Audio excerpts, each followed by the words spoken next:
Courtney, here in the finale of this quadruple header, it's all about two teams who have waited a long, long time to get here. A 13-year wait for Nebraska, a forever wait for Arkansas. Their World Series dreams are about to come true.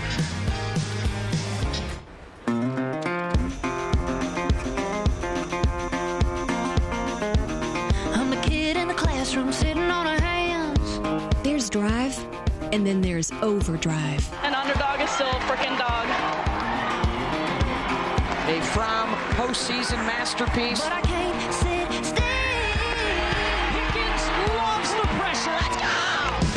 When all that matters is moving and a dream moves you the most, you keep going forward and further, forever.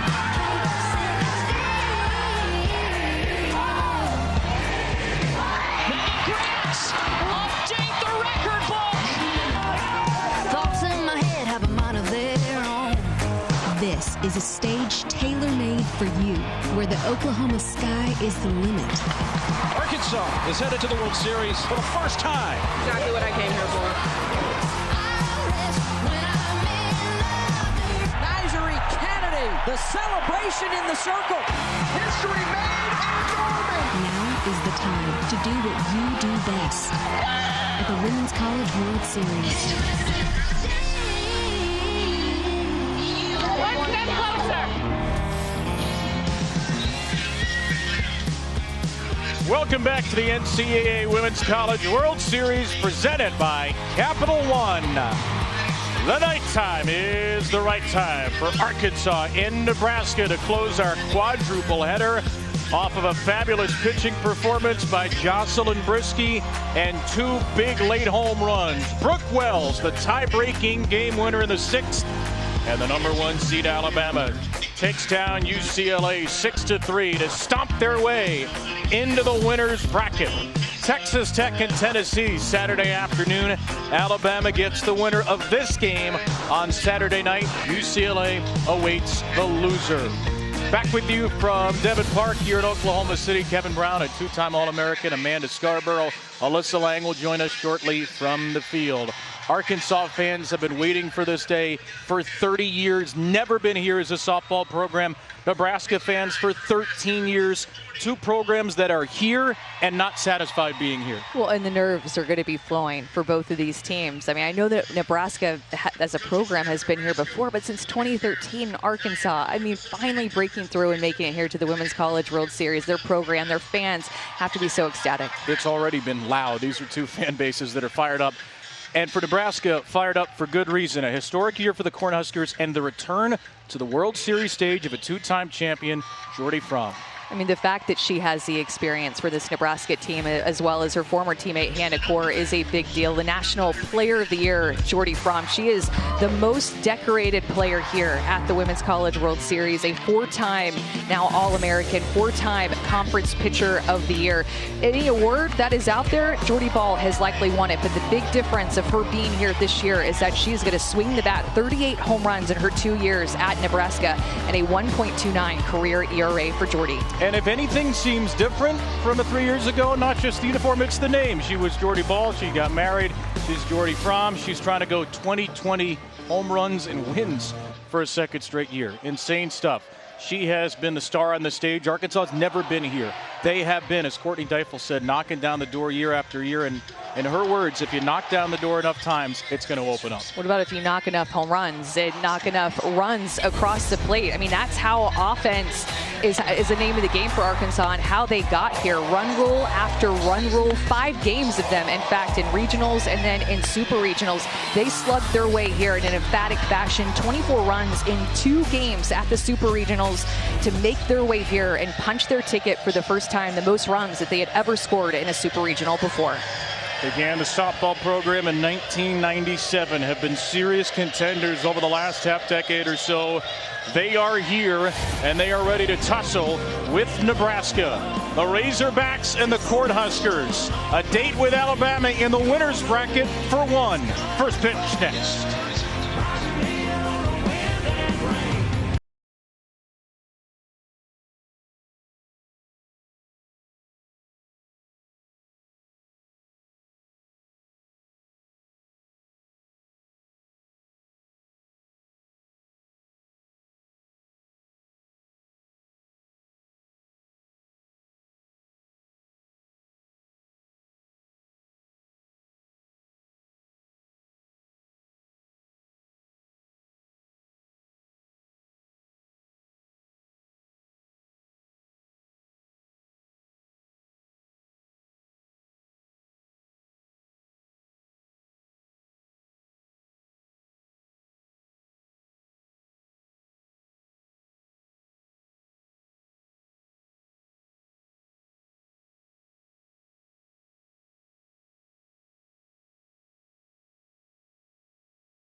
The Arkansas starting lineup brought to you by Capital One. The Razorbacks have gone hog wild in the NCAA tournament. We could have highlighted anybody here. 7.7 runs per game on the year, 10.2 in the tourney, and Tiana Bell, their big power bat, the transfer from Cal with 2 of her 18 home runs in the Super Regionals against Duke. It's one of the great lineups in college softball, and they'll face one of the great pitchers in college softball, one of the great players in college softball, and Jordy Fromm, who has already cemented her legacy as a 2-time champ with Oklahoma, has a chance to take her legacy into the stratosphere this week and next week as a Nebraska Cornhusker. Here we go in game 4 of 4. Opening day at the World Series 2026. It begins at 8:37 local with the ball from Jordy to Reagan Johnson. The 4-year starter for the Razorbacks, one of the all-time great Arkansas players, kicks off their first World Series game. And Johnson takes ball 2 with Susan Eads behind the plate. It's a 79-degree night. Slight winds, if any winds at all, for Arkansas and Nebraska. The loser faces UCLA tomorrow. The winner a day off, and Alabama on Saturday. Johnson slaps a 2-0 out of play. And you can see Jordy trying to figure out this strike zone early. Went once to her drop, once to her rise on the outer half to see just how far off the plate that she can get.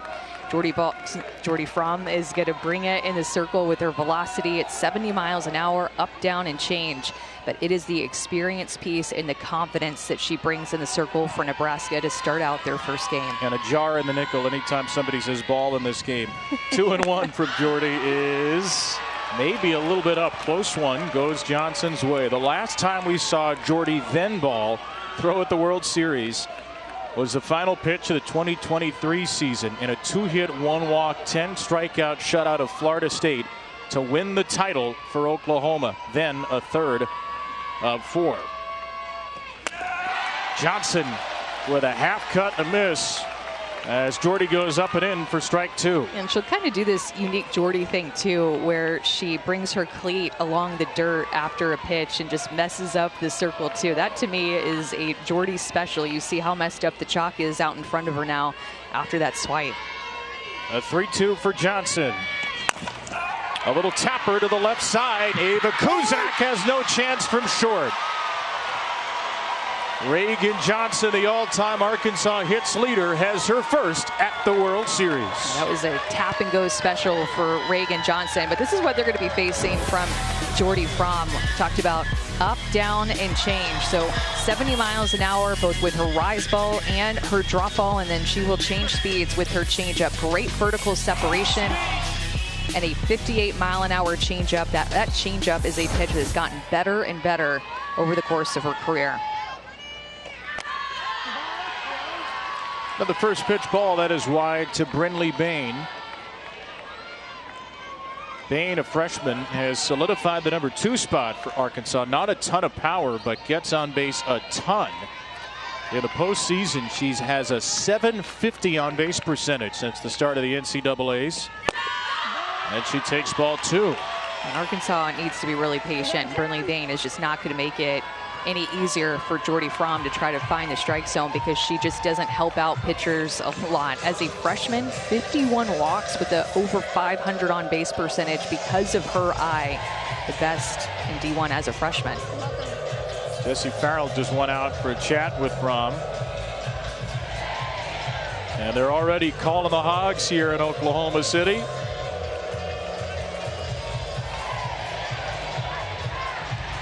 Three-and-a-half-hour drive, 237 miles from Fayetteville to Oklahoma City.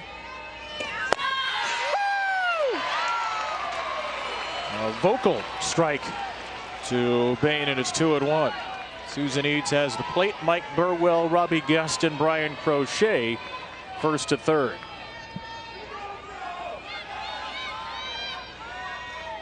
Fromm's 2-1. Swing and missed by Bain. It's 2-2.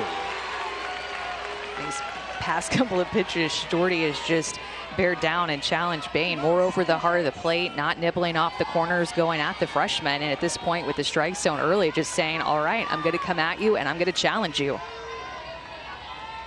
Will she challenge again? Bain into left field, right at the left fielder Natalia Hill, who does not bat, but does play left field in the flex position because Fromm will bat, and she has the first out.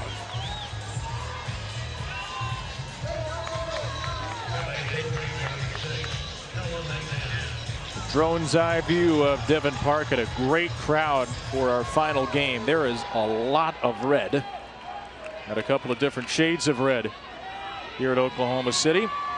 First team All-American Ella McDowell is first pitch swinging down the line at third, and a nice play by Samantha Bland retires her counterpart as Johnson darts to second. Nerves are going to be coming out. We talked about this with both Arkansas and Nebraska, and you want to get this first ground ball out of the way. Sammy Bland does a good job getting around it, but the throw pulls Bacon off the bag, and that was great footwork by the first baseman to not allow an error in this ball to get behind her. It's the most graceful footwork at first base, but it gets the job done. She kept her toe barely on the bag. Arkansas's RBI leader Tiana Bell takes a changeup for a strike. Bell has knocked in 63, her only year with Arkansas, a transfer from Cal, where her head coach Courtney Deifel won a national championship some 24 odd years ago. Ground ball to second from Bell, and Jory Fromm is out of the inning. Back on the World Series stage and putting up another 0. She will lead off for the Huskers when we return.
NCAA Women's College World Series is presented by Capital One. What's in your wallet? That's one way to wake you up. Not that Jordy Fromm needs it. She'll lead off in the Nebraska starting lineup. Brought to you by Capital One. Starting pitcher and leadoff hitter, the USA Softball Collegiate Player of the Year, her old Oklahoma teammate Hannah Core, also transferred to Nebraska.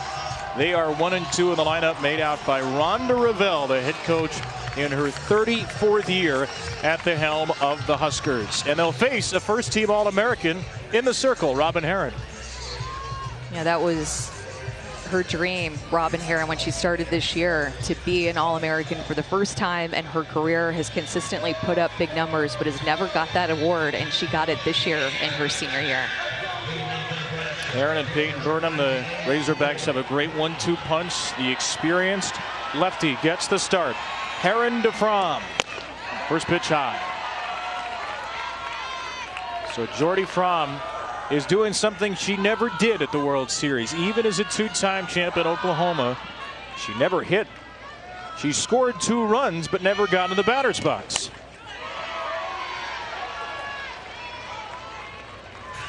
She's an old school kid. No batting gloves, just up there hacking. A unanimous first-team All-American, the first 4-time first-team All-American pitcher since Monica Abbott, but of course she is much more than a pitcher. It's been one of the great hitters in the last 2 years in the Nebraska record books. The most home runs in a single season for a Husker a year ago. And she rips this ball through the left side. A base hit for Jordy Fromm. You said it, her first hit at the Women's College World Series. This is almost 80 miles an hour off of the bat. Jordy went up there hacking against Robin Herron and shoots it past McDowell, who's playing a little bit up the line. Look at that. Usually you see third baseman, the power hitter, playing back behind third base bag. A bunt laid down by Hannah Core. It's a bunt right to first. You couldn't have rolled it any better.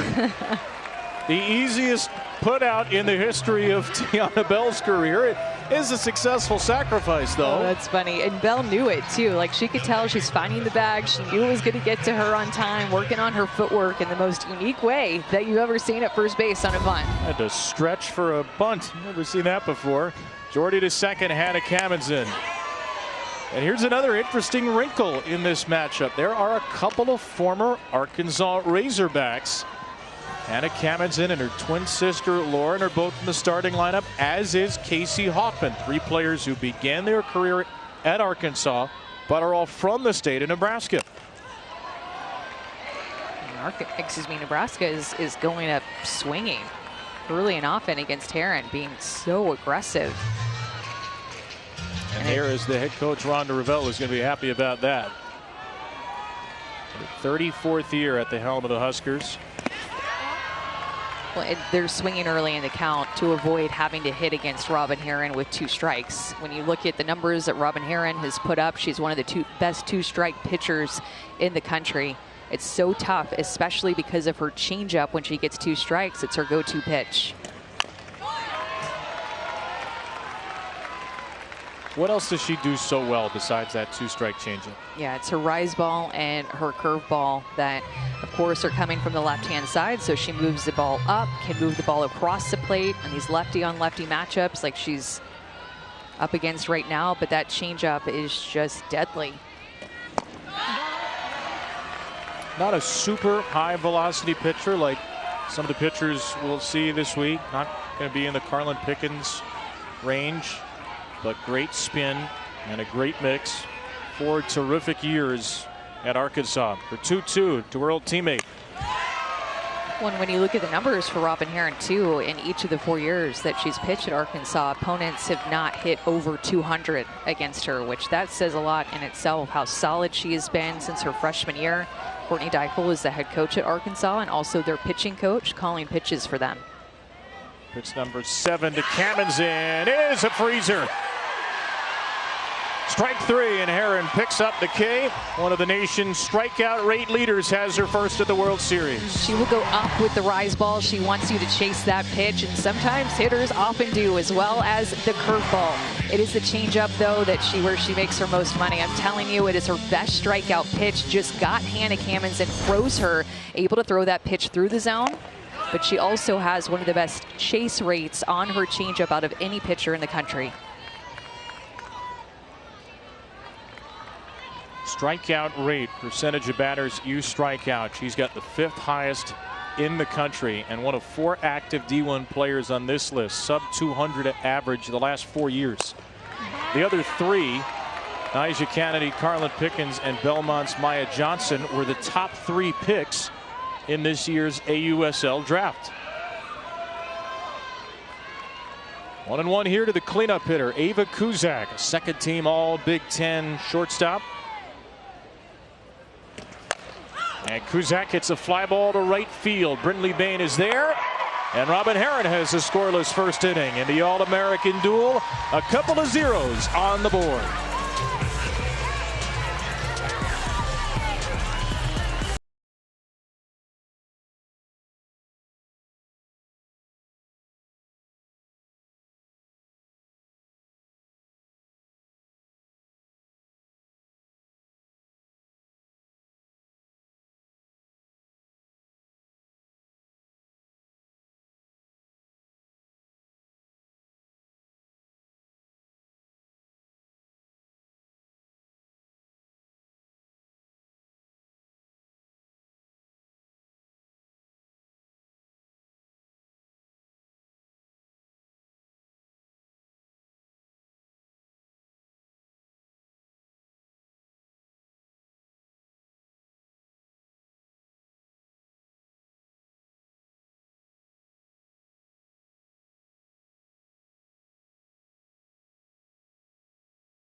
Welcome back to Oklahoma City. When we talked to Jordy Fromm about the scene in Lincoln, Nebraska last weekend, she had the biggest smile on her face when her team, the one that she grew up watching and cheering for, punched their ticket to Oklahoma City. She said it's all part of a dream that every young softball player has from the moment they pick up a bat and a ball. She said, for me, that dream was me here in Oklahoma City wearing a Nebraska uniform, and now she's here with that program. She wants it mostly for her teammates and for this Nebraska fan base that has shown up in a huge way all season long, guys. It's an incredible story, Alyssa, for a player who was a dominant force here at the World Series 2 years with Oklahoma. And it's no slight to Oklahoma at all when you hear Jordy say that every time she dreamed of this as a kid, she dreamed of it as a Nebraska Cornhusker.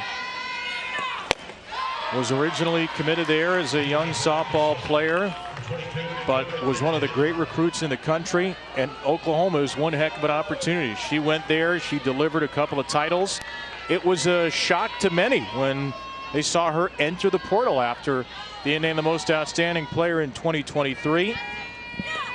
But the folks close to Jordy, the folks who knew her, the folks from Nebraska knew where her heart was set. She comes back home, tears her ACL right at the start of the 2024 season.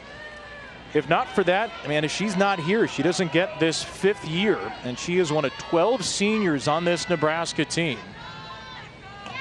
many of whom are from the state and looking to deliver a title to the Husker State for the first time. 1 ball, 2 strikes. Dakota Kennedy, the batter, here to lead off in this second. Former All-American in Arizona. And Kennedy rips the ball into center field for a leadoff hit. It's booted out there by Hannah Core, and Kennedy is headlong into second. Great hustle by the Arizona transfer and a little shimmy as she ends up at second. Dakota Kennedy expected to be here at the Women's College World Series. She expected to get back after getting injured in the Oklahoma series, and I guarantee she expected to get a hit off of Jordy Fromm in her first at bat against her. A little bit of a hesitation there, but she saw the bobble, got herself into second base, and then a stake out in the outfield by Hannah Core that has experience here at the World Series with OU. Hannah Core's error moved her to second base. And now a strike into Carly Davison.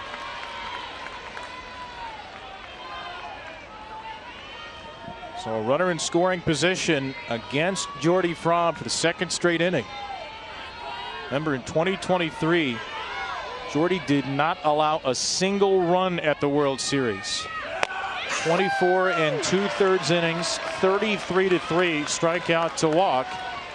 And she's already dancing on the wire a little bit.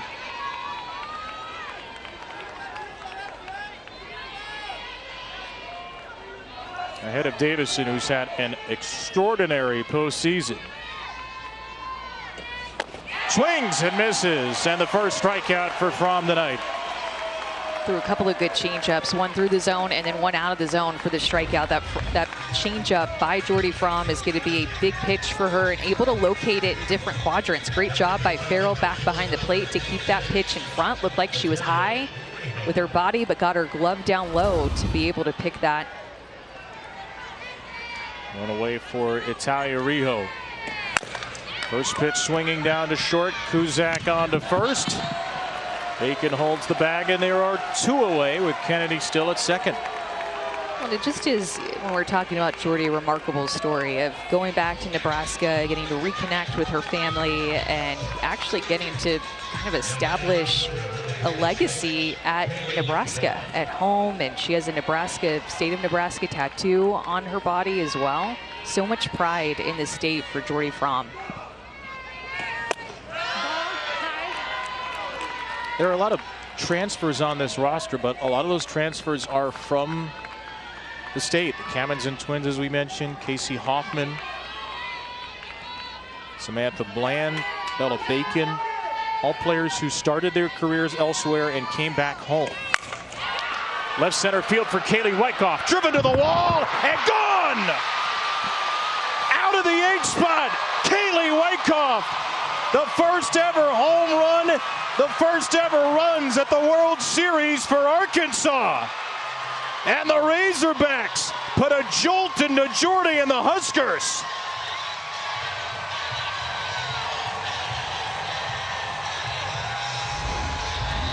Being able to barrel up some pitches in this inning. This is over the heart of the plate. Jordy Fromm does not normally make these mistakes. She's usually painting the corners, but this one is a mistake over the heart, and Wyckoff is able to get all of it. And look how close Hannah Core was out in center field, just out of her reach. Hard hit balls in this inning for Arkansas off of Fromm.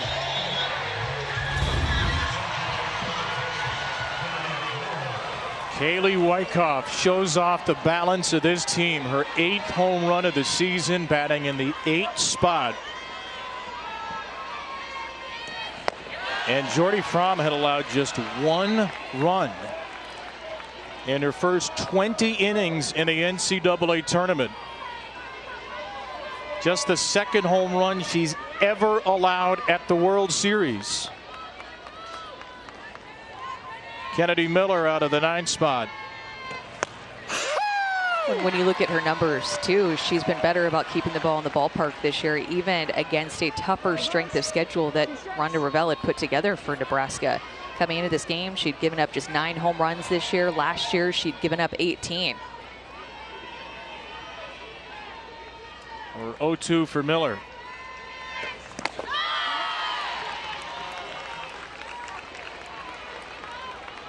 Well, if you wondered, would Arkansas's hot streak continue? 10 runs a game in the NCAA tournament. Early returns are good. Their 11th home run in 6 NCAA tournament games. Swing and a miss by Miller. 2 strikeouts for Fromm, but 2 runs for the debutantes in the World Series ball. And that's the thing about this Arkansas offense. It is a collective effort. Any of these players could strike. Even Kaylee Wyckoff out of the 8-hole, her 8th home run of the season. The first runs ever at the Women's College World Series for the Hogs.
Full impact is real for Arkansas. First super regional ever in 2018.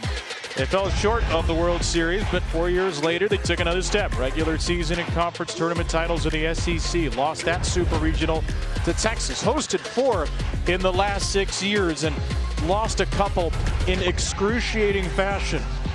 But as Courtney said, if you knock long enough, the door is going to open. A group that she thought was wired differently from the beginning, was balanced, was battle tested. Before she got there, 19 years a man and never a super regional, 7-12 in the NCAA tournament. She has changed everything for that proud program, a proud athletic department, and a proud state.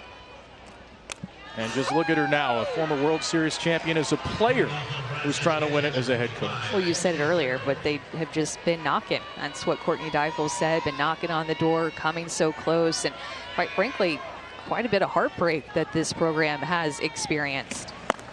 But at the end of the day, she said, we knew as a coaching staff it wasn't a matter of if, but when we would make it here. And their offense truly is what got them here, because when you look at the number of runs scored in the super regionals that they had made, it did not come close to the 24 runs that they had put up against Duke. And they finally said, you know what, we're just going to keep scoring until we make it to the Women's College World Series. And that is how they got here. Last year, she said, it felt like it was more taken from us, like we didn't get a fair shot. And there's a reason for that. And it's partly because of the young woman of the circle, Robin Herron, who falls behind Farrell 3-1. Herron and Peyton Burnham, who are the top 2 pitchers for Arkansas this year, were also the top 2 last year. And at 3 a.m. the morning of their first super regional game, both end up with food poisoning. So they were very limited. Robin tried to pitch game 1, couldn't get through it, as Herron walks Farrell to lead off the inning. But they are healthy now, and they are here at the World Series as we go to Alyssa. And it's not just the current players who are so excited to be here, guys. It's the former players as well. Courtney Deifel said she heard from several players on last year's teams, previous teams, texts, videos, everything. She said, my phone literally shut down on Sunday because I had so many texts coming in. Bree Ellis was celebrating on social media and with her coach, Arkansas great, which was really cool to hear. Yeah, she told us yesterday she had just gotten her text to under 100, which is right in the Alyssa Lang unread text range as well. True. Don't take it personally, friends and family of Alyssa. Said they had 4 or 5 players from their first team at Super Regionals. Expected a few more to be here this week. Strike to Casey Hoffman. It's 1-1. Well, you know, I asked her when we had a chance to talk to the coaches and players, what was the expectation when you took over this program? And first answer, compete for a national championship. They knew that they could build this the way that they wanted to and do that. And maybe it seems easy to say that now, looking at where they were 11 years ago, but she delivered it with conviction. She's delivered just about everything in her time at Arkansas.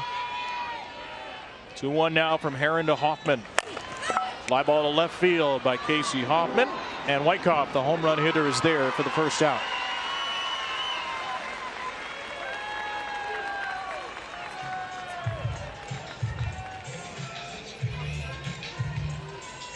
So her team in unfamiliar territory at the World Series, now in the familiar position of an early lead. 1-on-1 out for Samantha Bland. Bland is first pitch swinging as well. Junior from Chino Hills, California, has had a good tournament. 5 for 12 with a couple of doubles. Career 13 for 30, 5 extra base hits in the NCAA tournament.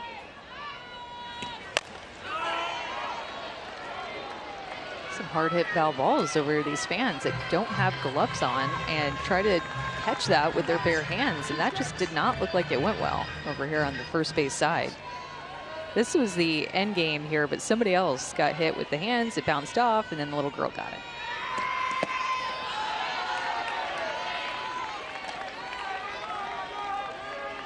One of the great parts this week is all the young kids who are here, the young girls who are here playing softball tournaments, or just to come with their team and take in the scene at Oklahoma City.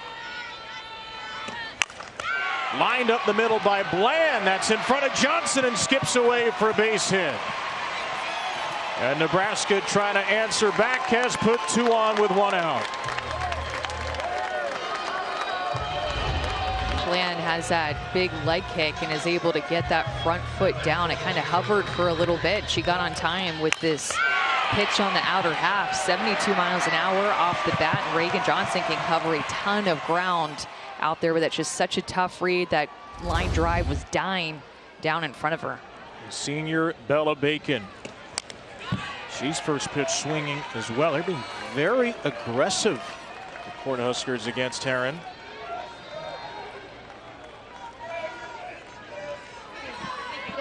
Bacon only a part-time starter, just her 23rd start of the year.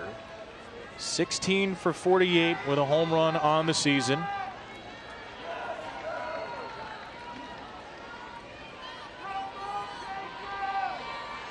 Nebraska's really had 8 full-time starters, and then Bacon and a couple other players have rotated. No swing there, according to Mike Burwell. At first, it's 1-1. And that is the pitch that Robin Herron wants these Nebraska hitters to chase more. Change up in the dirt, not having to throw that pitch through the zone. I thought on the check swing that she attempted, I still think it here, looking at the replay. Maybe a break for Nebraska, and it's 2-1 instead of 1-2. Well, let's see what happens here, because that is just such a big difference maker. Could have been a 2-strike count instead of now a 2-1 count. Usually you fall behind 0-2 against Robin Herron, and you are toast. Ground ball slowly hit by Bacon to short. Rijo makes the play. Natalia Rijo, part of a phenomenal left side of the Arkansas defense. Really a phenomenal defense overall. Second and third, 2 down for the 9-hitter Lauren Kamenzen.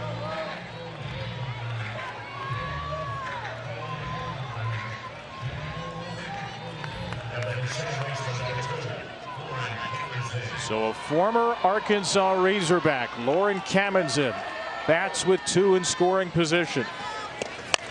And Lauren also goes after the first pitch. They are hunting early. So aggressive, putting pressure on Robin Herron to be perfect early in the count, or to work more off the plate early in the count too. Mix in that changeup more. Last 3 hitters have gone after the first pitch. 2 on, 2 out, 2-0 Razorbacks.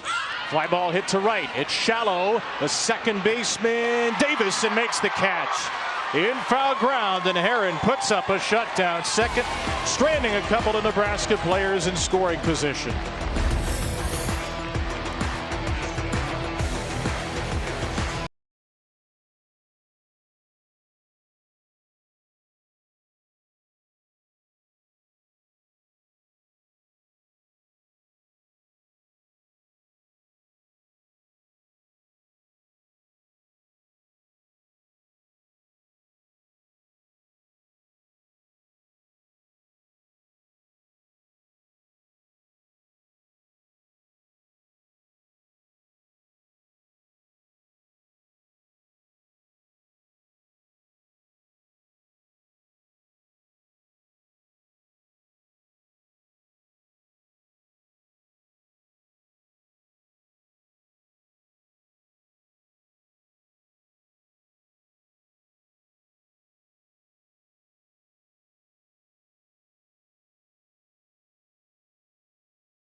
Beautiful drone shot of Oklahoma City's Devon Park, formerly Hall of Fame Stadium, now Devon Park here in OKC, which is the site of the Women's College World Series and will be the site of 2 elimination games tomorrow. Defending champ Texas instantly on the ropes against Mississippi State, another first-timer, and then UCLA gave up the last 5. The Bruins will face the loser of this game. The winner gets Alabama on Saturday night. Also Texas Tech, Tennessee Saturday. A strike from Jordy Fromm to Reagan Johnson. A 2-run home run by Kaylee Wyckoff snapped this extraordinary streak. 28 straight scoreless, not without an earned run, scoreless innings at the World Series for Jordy Fromm. Was the most outstanding player in 2023. She did not allow a run. So the last run Jordy gave up at the World Series was a Maya Brady homer against UCLA 4 years ago. Oh, that's just good stuff.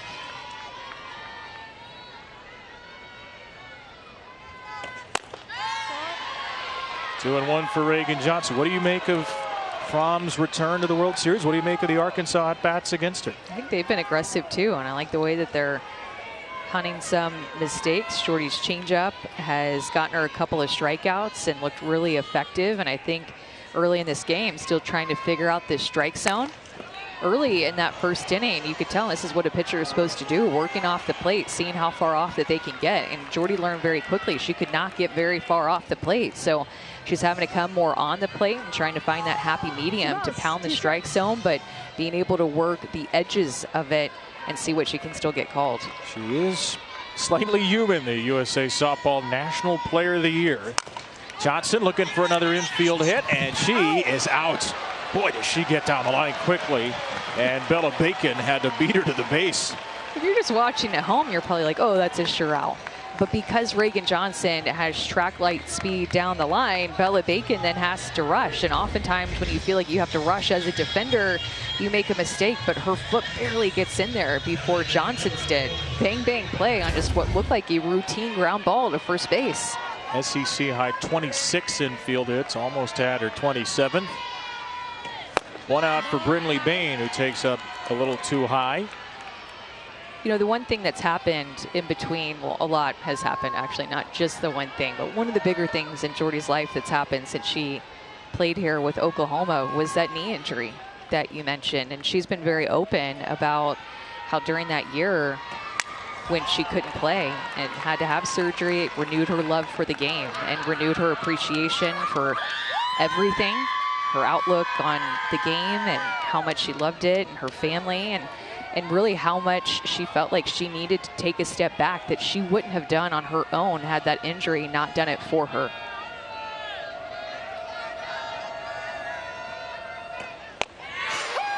Beautiful changeup to get ahead of Bain. We asked her what changes you made from when you were first here in OKC. She said that feels like two versions of myself ago. It's only 4 years, but it's two versions of myself, according to Jordy. Her 1-2 for Brinley Bain. Lined hard into left field, and an onrushing Hill makes the catch. Well, in the first year that she was here, if you recall, Kevin, was in 2022, but there was an injury that she was dealing with when she was a freshman, and it was kind of covert. We didn't get to learn a lot about it, and of course, Oklahoma was pretty, you know, they're not going to tell you a lot, but she was not pitching at her full strength even her freshman year here in 2022. Within the following year, most outstanding player for OU in that national championship run. Was there for the middle two titles and the historic four-peat for Oklahoma. And Oklahoma, of course, is not here this week. So a couple of former Sooners, and Jordy and Hannah Core, part of those title teams. McDowell to third, and what a play by Bland. All reaction at the hot corner. Samantha Bland, anything but. My gosh, this got on her in a hurry, a loud out, but an even louder defensive play by Bland at the hot corner. That is truly why they call it the hot corner. McDowell got all of that, but got robbed by Bland for the third out.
career timeline for Jordy Fromm, then Jordy Ball, a two-time national champion with the Oklahoma Sooners.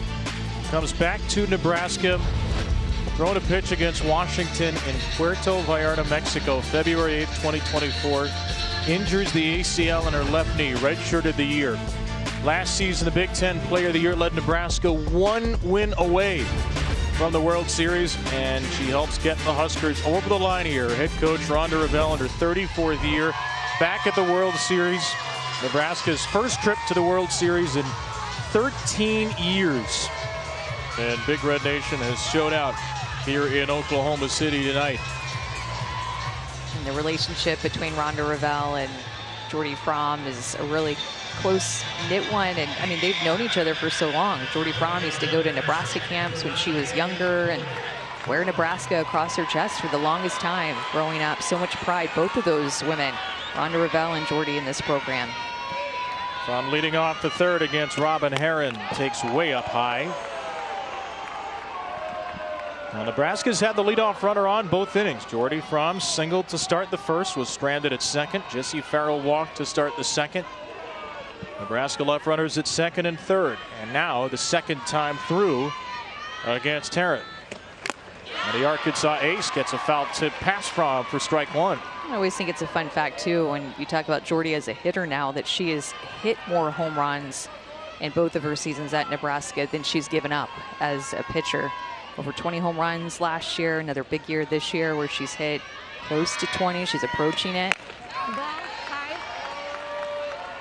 Rhonda Revelle remembers the specifics. Remembers it was 1:02 p.m. on June 14th when she almost drove off the road because she got a phone call from Jordy. 2-1 in the dirt for ball three.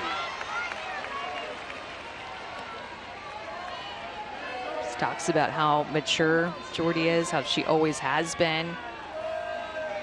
And really, somebody, when you talk to Jordy and you want to know about Jordy, she always goes back to her teammates and her coaching staff. Jordy's probably not happy with that pitch because she's like, wait, I didn't get that one called when I was pitching. She looked really confident about that one being a ball, too, based off what she had seen in the circle for herself. 3-2 from Herron. Popped up left side. Ella McDowell's there. And Fromm thought she had ball four. Instead, Herron has out number one. But, you know, last year, having to get to super regionals, and to make it to super regionals, they had to do it completely on the road. Nebraska did. They went to Baton Rouge, ended up winning that regional. They didn't even have to play the national seed at that regional, LSU, and then made their way to Knoxville to play Tennessee in the super regional. So they made it a goal this year to challenge themselves with a harder strength of schedule. Going into the regional last year, Nebraska was 1-6 against ranked opponents. So their strength of schedule overall in the year last year was 34. This year it was 12 and 14 wins over top 25 opponents. They really challenged themselves.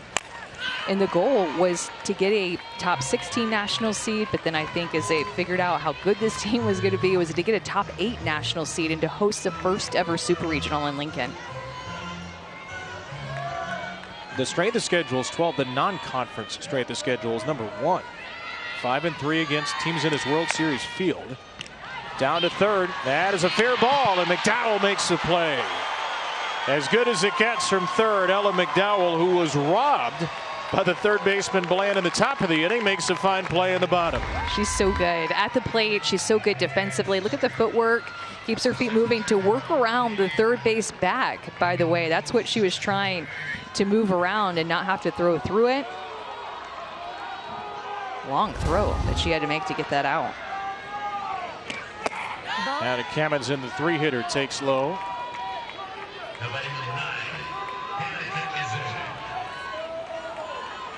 One of the things Arkansas does so well, they are one of the best defensive teams in the country.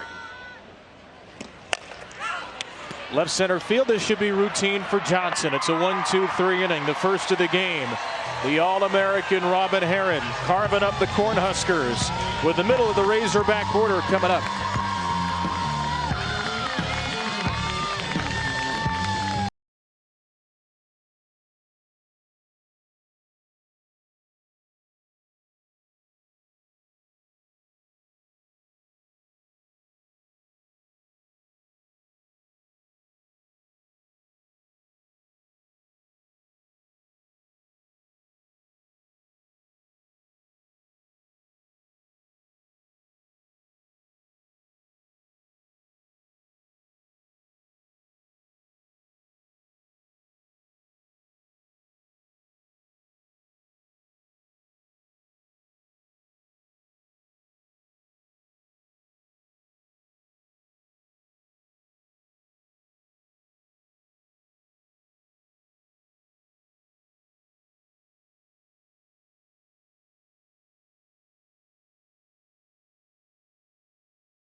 Welcome back to the NCAA Women's College World Series presented by Capital One. Here with Arkansas head coach Courtney Deifel. Courtney, second inning, Kaylee Wyckoff with a big-time home run. How did that set the tone for your offense today? Well, I think the hitters before her set the tone of just giving really good looks, putting good swings on it. And so when Wick got in there, she had a lot of confidence to go for it. How have you seen Robin settling in as this game continues?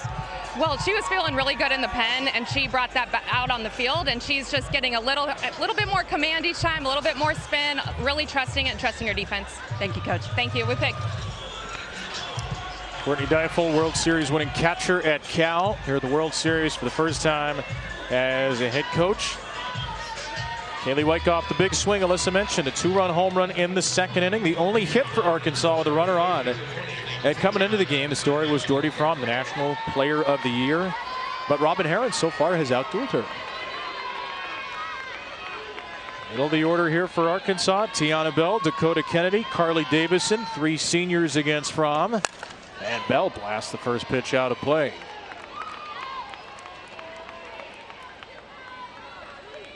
Arkansas, the #1 RPI in the country into the postseason, which was good enough for the 7 seed in the SEC this year. 15-9 against just a ridiculous conference schedule. Swing and a miss by Bell, 0-2. This year they went 25-10 against NCAA tournament teams. Didn't lose to a team outside the RPI top 50 all year. Didn't lose back-to-back games all season. Incredibly consistent. And largely on the backs of this potent offense.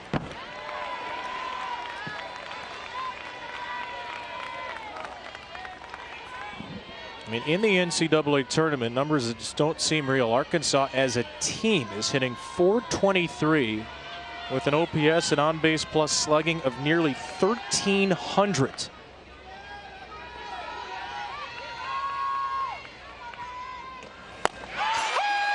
Bell is frozen here as Fromm has retired 5 in a row. All 3 strikeouts have come on her changeup. This is the first one looking. This pitch is working and working well. Just froze Bell. You can see a knee buckler there. Her bottom half was saying go. Her hand stayed back. And she knew. Nice look there. We got a lot of nice looks here, don't we? We get so many good looks. We are here. spoiled. And this is the long day at the World Series. 4 games guaranteed. The only game with that. Our crew's been here since very, very early this morning. Folks operating cameras, running audio, running all over the park in the control trucks, the production trucks everywhere. So the labor of love, and thanks to all of the men and women, all the folks who have been here from around sunset to well after sunrise here. It's a labor of love for us and a day for softball fans to sit back and enjoy. 2-1 to Dakota Kennedy. You mentioned earlier about Dakota Kennedy, who wanted to be at this World Series stage, and she said to us rather confidently yesterday, I wanted to be at the World Series and I get what I want. Yeah.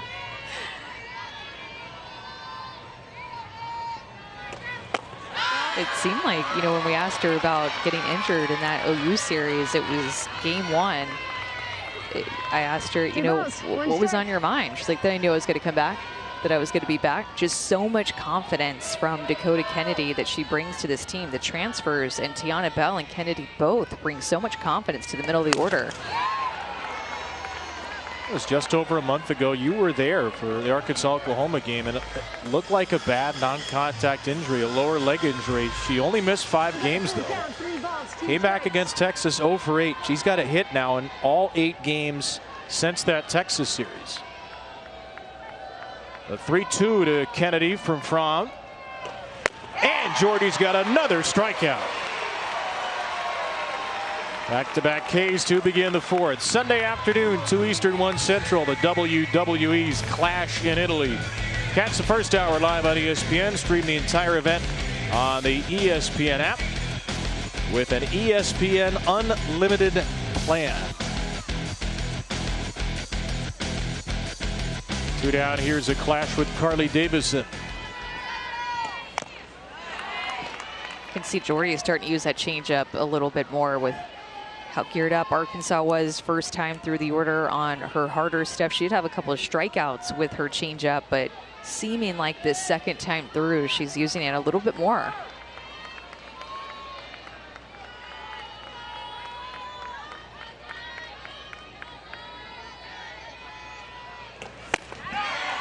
And then she can do that. How tough of an adjustment is this for Arkansas?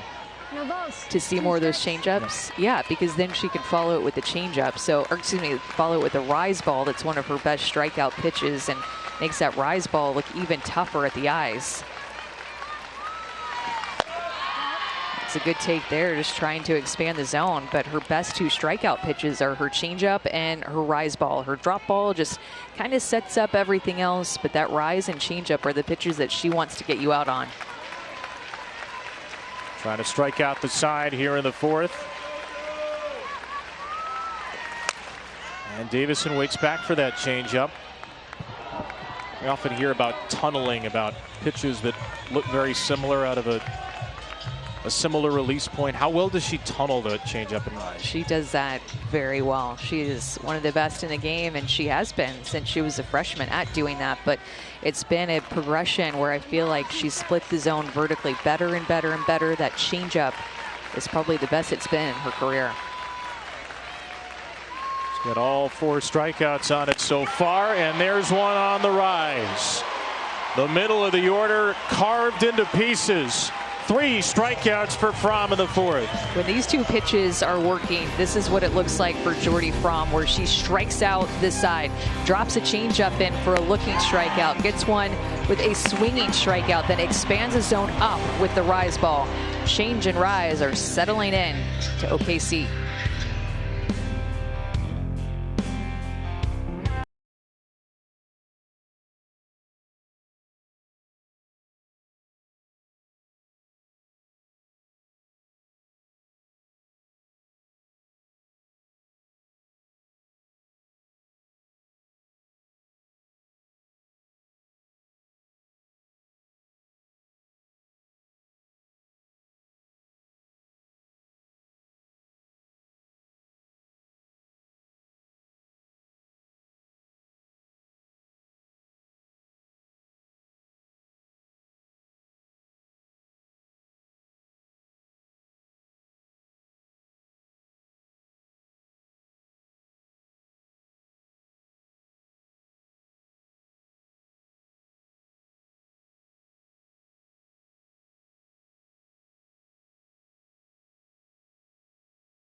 Here with Nebraska head coach Rhonda Revelle. Coach, when it comes to your offense, it looked like they were hunting pitches early. What has the message been to them?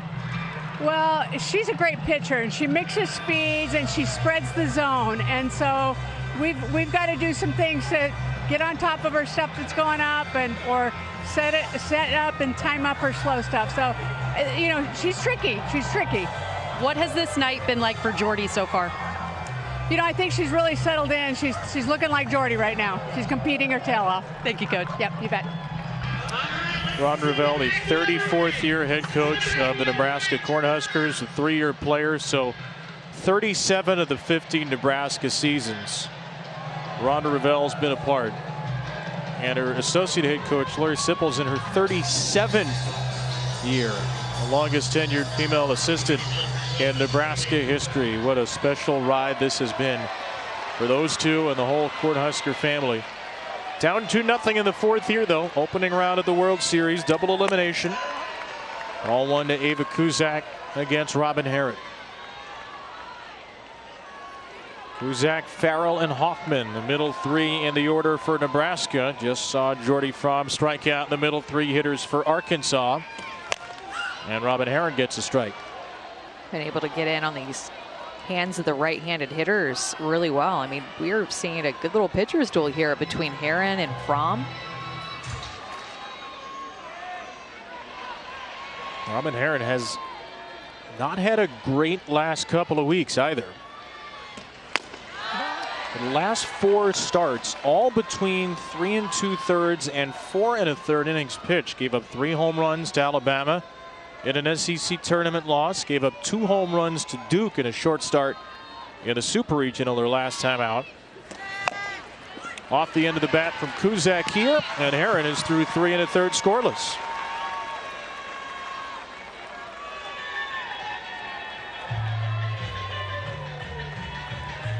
What's different for you? We saw Robin at the SEC tournament. What's different the last couple of starts, or 2 of the last 3 that have been tough versus tonight?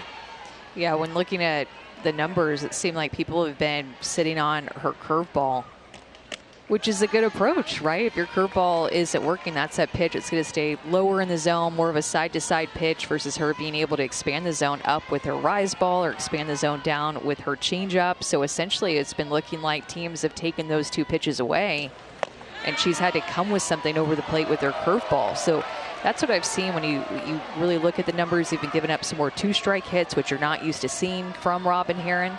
That 2-strike average against her was up since we saw her at the SEC tournament.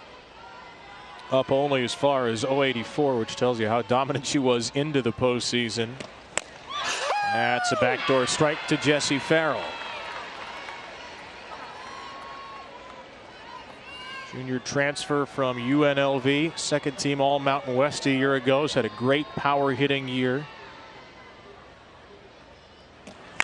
And Farrell ropes the ball to the gap in left center. Great break by Johnson. She holds her to 1 and throws the ball away. So Farrell will take 2. That will probably be an error on Reagan Johnson, which would snap a 132-game errorless streak. It's a good swing by Farrell to go down and get that pitch. That would be the curveball too that we were just talking about, but that just not used to seeing a ball trickle around the infield or get past a defender for Arkansas. Their defense has been so good. Casey Hoffman up the middle. What a play by Rijo, but she has no play. And Nebraska puts runners at the corners as the former Razorback Hoffman delivers a base hit. Well, it's just a great play, great heads-up play, just to keep this ball on the infield. So even if Rijo does not get up to make a throw, by keeping that ball in the infield, it saves a run, especially these middle infielders. That is their job with the runner in scoring position, keep a ground ball on the infield, and Rijo did that. A pinch runner coming into the game for Hoffman, and Courtney Deifel will go to the circle. It was a great effort by Rijo after she just didn't bend and didn't go for that low throw from Reagan Johnson. Reagan Johnson had gone over 300 innings without an error. No error since April 6, 2024. And it looks like Arkansas is going to make a pitching change here in the 4th inning and bring in Peyton Burnham. So Robin Herron was cruising, gives up back-to-back hits, and the Razorbacks turn to the sophomore Burnham in the circle. A big spot when we return to OKC.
The longest streak in at least 2.5 decades by an Arkansas outfielder is over. First error in 133 games for Reagan Johnson. Put a runner at second.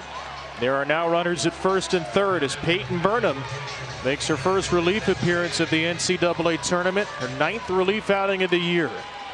The best ERA on the staff at 1.90. Not a strikeout pitcher. Comes into a first and third 1-out spot.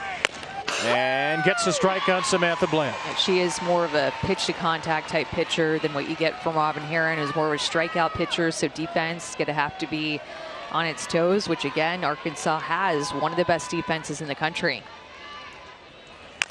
Bland to the right side, a base hit for Samantha Bland.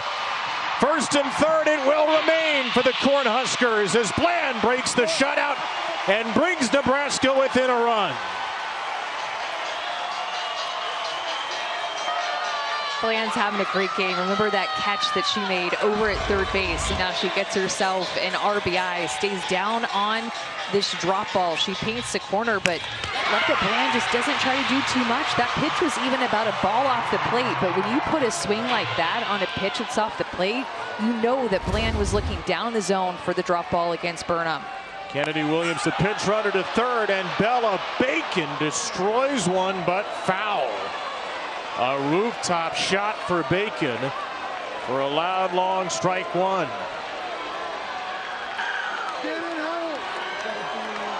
The Bowdoin boys are getting fired up in the Nebraska section. 3 straight hits for the Huskers. And Bacon, who's been a 3-year starter, takes outside. Throw down to second is cut off on a steal by Bland. With a great speed of Williams at third, Arkansas cuts off the throw. So Samantha Bland moves into scoring position with only 1 out. And a ground ball foul. It's 1-2.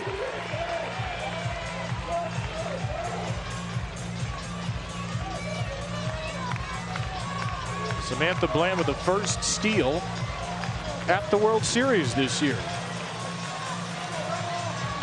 She is 11 for 11 on the year. 1-2 from Burnham. Bacon gets a piece. Ground ball to second base. The play at first to Davison, and a run scores to tie the game. Davison took the sure out. The pinch runner Williams crosses, and it's 2-2. We're all new in the fourth. What a good piece of hitting. You saw the power that Bella Bacon had in that foul ball that went about 300 feet. But to shorten up with 2 strikes, ground ball right side with the runner at third base, less than 2 outs, just good execution for the second run of the game for Nebraska to tie it up. And a ground ball to second from Lauren Cammons, and will end the inning. 3 base hits, an error, a steal, an RBI ground out, a pitching change. A whole lot of action in the 4th inning. 2 will not do it tonight at the World Series. Nebraska has roared back to tie the Hogs.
Left center field for Kaylee Wyckoff. Driven to the wall and gone!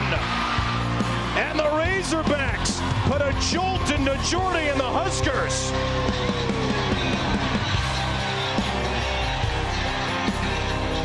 First runs of the World Series for Arkansas from Kaylee Wyckoff. However, no hits for Arkansas since, and a couple of fourth-inning runs for Nebraska have put us all squared. 2-2 to the fifth we go in the last of 4 games on opening day at the World Series 2026. Jordy Fromm has retired 7 straight Arkansas hitters since then with 4 strikeouts. She has settled in. She faces 7, 8, 9 here. Wyckoff, the home run hitter, is on deck. Natalia Rijo starts it off. The 3rd-year Husker, the 5th-year softballer, the 2-time national champion Fromm. One thing that stands out about Jordy is just her consistency over the course of her career. You see it in her numbers, you see it in her pitches, and even in her mechanics. And we talked about the swipe of the chalk out in front of her in the circle kind of being a Jordy trademark when she did that earlier in the game and messed up the circle. But also, you know, her arm swing and her motion is iconic. A lot of players, even if you didn't see Jordy's face and somebody did a motion like Jordy with the arm swing in front of her and then going through her motion, her iconic like reach toward the catcher with her glove hand and ball hand, it is Jordy ball. It is now Jordy Fromm. It is consistent.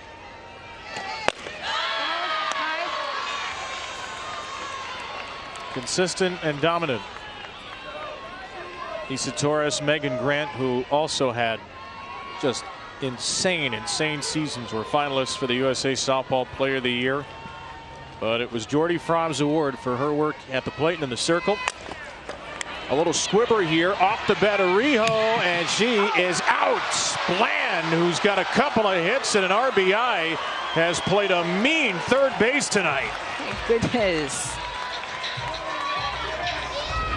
Look at the range that Bland has on this, and she's in her mind thinking the only way to get her out is if I take this ball and not let it get to Cusack. So throwing on the run, a little bit of a touch on it. That's just kind of an awkward distance to first base. Arkansas is challenging the owl call at first base. The play is now under review. Robbie Guest with the announcement. It looked like Courtney Deifel was asking Rijo on the way into the dugout if she thought she was safe. So Arkansas will use its first of 2 challenges, and they will lose. Yeah. That one is pretty clear. Teams have 2 challenges. You can retain one if you get one right, and then from 6th inning on, you're able to ask for a crew chief review even if you're out of challenges. So it's a pretty low risk move at this point in the game. But we expect this out to be confirmed.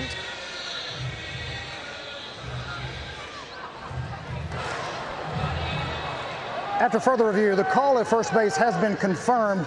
The runner is out, and this is Arkansas's first challenge.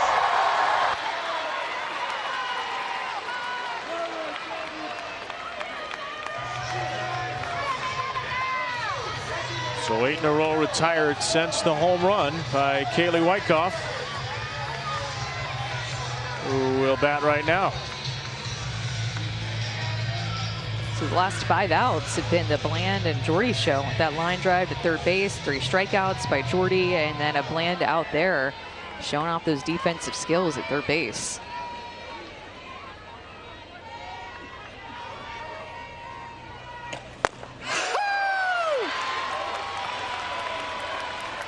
A lot of conversation this year about the transfers into Texas Tech. Wyckoff a few years ago transferred out of Texas Tech, was a Big 12 freshman of the year, her first year. First team all Big 12 as a sophomore. Headed to Arkansas last year.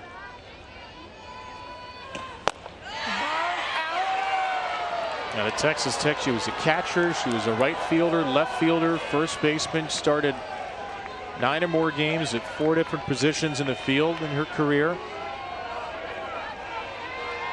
She moved from right over to left after Dakota Kennedy's injury this year, and she can hit. Again, it's Bland, a much easier opportunity, and she'll just give the ball to Jordy herself. You mentioned earlier how Arkansas played a tough SEC schedule, and when they crunched the numbers on their own, they figured that their SEC schedule was the #2 strength of schedule out of any of the teams in the SEC. But that road experience that they gained in that tough schedule, you know, has prepared them for moments like this and to make it to OKC.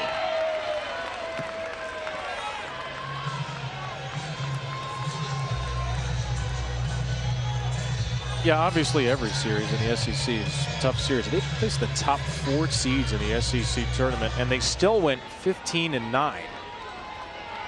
Took a series at Texas during the season, went to Oklahoma as well. Had to play Alabama. And the Miller, a strike, it's 0-2. Program record 26 run rule wins out of their 47 total. Doesn't look like a run rule's in the cards tonight. This thing appears to be going 7 at least. Down and into Miller, number 9 hitting catcher. You know, but because of that experience, Nebraska tying up the game, a tie game late in the game. Courtney Deifel even said they handled that schedule so well. This team does not flinch.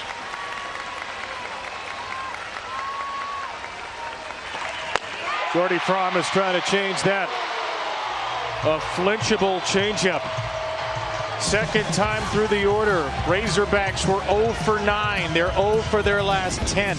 I don't know if you're going to believe me on this, but I think that Jordy Fromm knew she was going to swing at that even before she actually committed. She knew if she put the ball right there, swing and miss for the 6th strikeout of the game.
Jordy had her first 3-up, 3-down inning in the 3rd, but in the 4th, she did it in strikeout fashion. 3 strikeouts in the 4th inning where she struck out the side, and then in the bottom half of the inning is when Nebraska did their offensive damage. 3 hits in a row. Look at these pitches all down in the zone, getting on top of them, hitting the ball hard, using the opposite field, knocking Robin Herron out of the game. Those 3 hits, to me, those runs were generated by the momentum that Jordy had gained in the circle, looking her best yet in this game, striking out the side, and then the bottom half of the inning, tying up this game.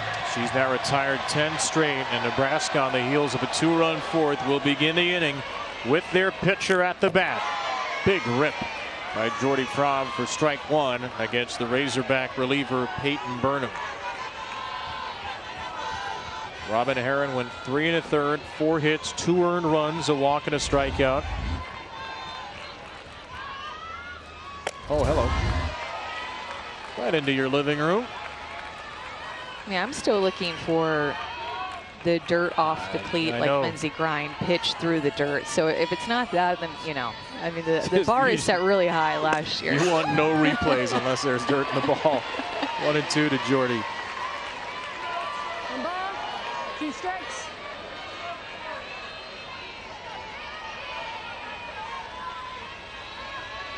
One and two from Burnham.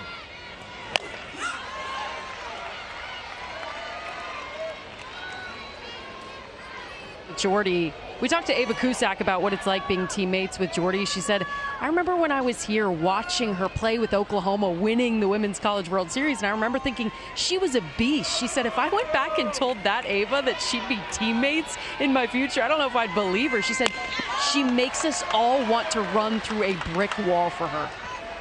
And they had played together, Alyssa, in club ball coming in, so it's particularly surreal for Ava Cusack, the shortstop and cleanup hitter. Fromm on the ground to McDowell, gobbled up. Low throw is there. Jordy's 1 for 3. Ella McDowell makes a clean play to start the home fifth. When Jordy and Ava and Coach Ravel all changed out their wallpaper on their phone to be Devon Park wallpaper. See it every day. Ravel had a little bit of help with that. So she had to ask Ava how to do it when Ava Cusack came on her official visit. But here they are, no wallpaper needed. Hannah Core, a 3-time national champion, typically off the bench for Oklahoma, down to third. McDowell from her knees.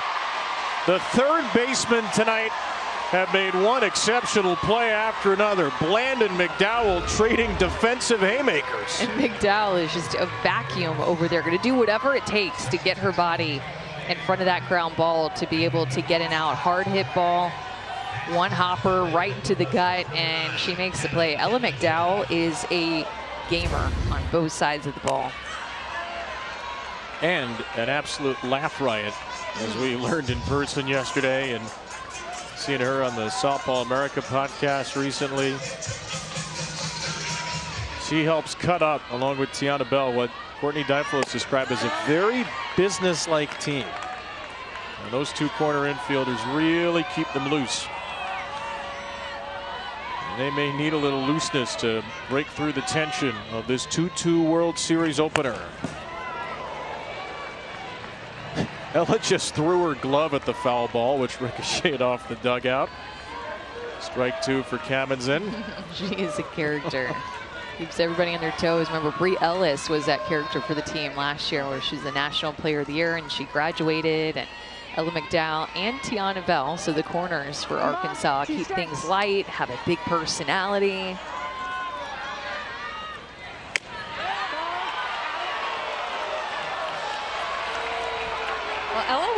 Ella was telling us about how she stood on the field after losing to Ole Miss in the Supers last year. She was on deck and she watched Bree Ellis break down. She said, I never wanted to experience that again. It kept popping up, that feeling, all summer long. Random J in July or August, and it would just pop back up into my head. She was the one who caught the last out last weekend in Supers. She said it was silence. Watching the ball come into my glove, it had been a full year, and she got to experience the opposite. And she is due up third in the top of the sixth. The 1-2-3 inning for Burnham. A 2-2 game with 2 to go.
Scott. Thank you, sir. We will see you maybe in a couple of innings. Maybe more. 2-2. The 5th seeded Arkansas, the 4th seeded Nebraska here in Oklahoma City, which is the sports capital of the country right now. As you just heard SVP mention, we're coming back here in the NBA for Game 7 in a couple of nights. Spurs Thunder. Thunder, the national or NBA champions a year ago. Series that began during the World Series last year, so OKC will be particularly buzzing this weekend. Reagan Johnson against Jordy Fromm in the 6th. Johnson squares and takes strike 2. The pitch count very manageable for Jordy Fromm. 68 pitches. She's retired 10 Arkansas hitters in a row since a Kaylee Wyckoff home run in the 2nd, and now she faces the lineup for a 3rd time. Johnson, an infield hit and a ground out in an 0-2 hole. Takes ball 1. Yeah, both the games that we've seen tonight, we've seen aggressive offenses, low pitch counts for both sides. I mean, 69 pitches, about to be number 70 here in the top of the 6th. Low pitch counts all around because these hitters are wanting to hit early in the count. They're swinging early. Pitch number 70. Elevated to left, and Hall is there. Talia Hill, beg your pardon, is there for the out. 11 straight set down by Fromm. 3rd time through if you're Arkansas. How do you finally put pressure on Jordy? Look for something down, which is hard to do right now because of the height that she's throwing her rise ball. I feel like she's being able to expand it at times, but more so being able to throw it at the top of the zone. So she'll mix in that changeup in the dirt that she wants you to chase when you see something down. But do not chase that rise ball. Look down and make her bring that changeup up. Finley Bain, 2 flyouts to left. The freshman on a 1-0. Rips one to the screen. That's a great pitch to swing at.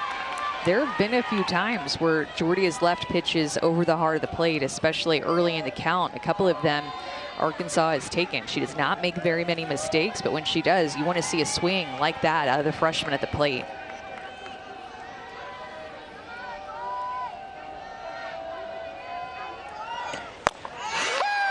And after a mistake, Bain gets some paint.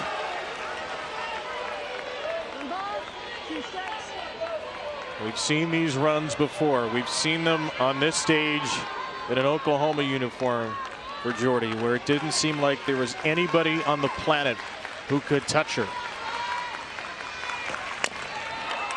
Bain, a weak ground ball. Fromm will go for it, and it's dropped at first by Bacon. And that's the way Arkansas gets its first base runner in 4 innings. Another award that Jordy got this year is a Gold Glover in the circle, and this would have been an unbelievable play. Look at her work that throw to the inside part of the field, but Bacon just can't catch it. She would have been out if Bacon can just secure this ball. The angle of that throw to avoid the runner running down the line, and the angle that she worked her arm to throw that ball to first base, that's so athletic. That is Jordy Fromm in a nutshell. She is a complete athlete, can field her position, run, drop bombs, strike people out. That's why you want Jordy Fromm on your team. She truly does it all. And a pinch runner coming into the game for Bain.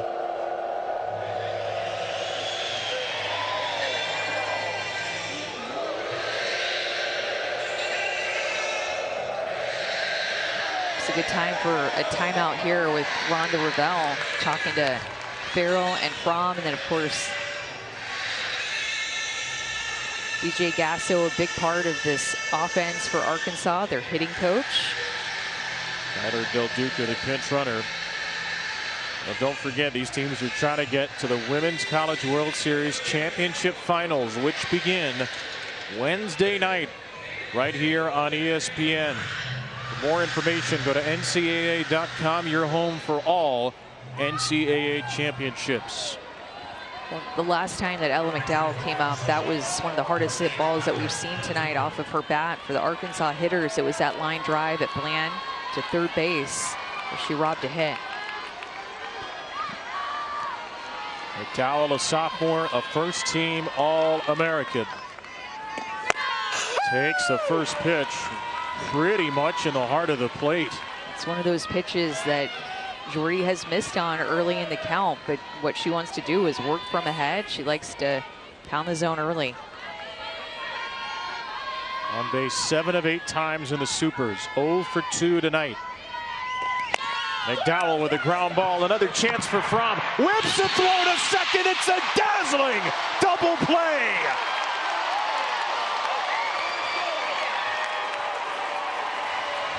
I think the Gold Glove Committee got it right. I think so too. You might not see it, but there is so much spin off the bat here. Look at this backhand that she secures it. That ball is spinning like crazy, but the feed to second is a throw that is so perfect to turn that double play quickly and work out of a jam against the middle of the order.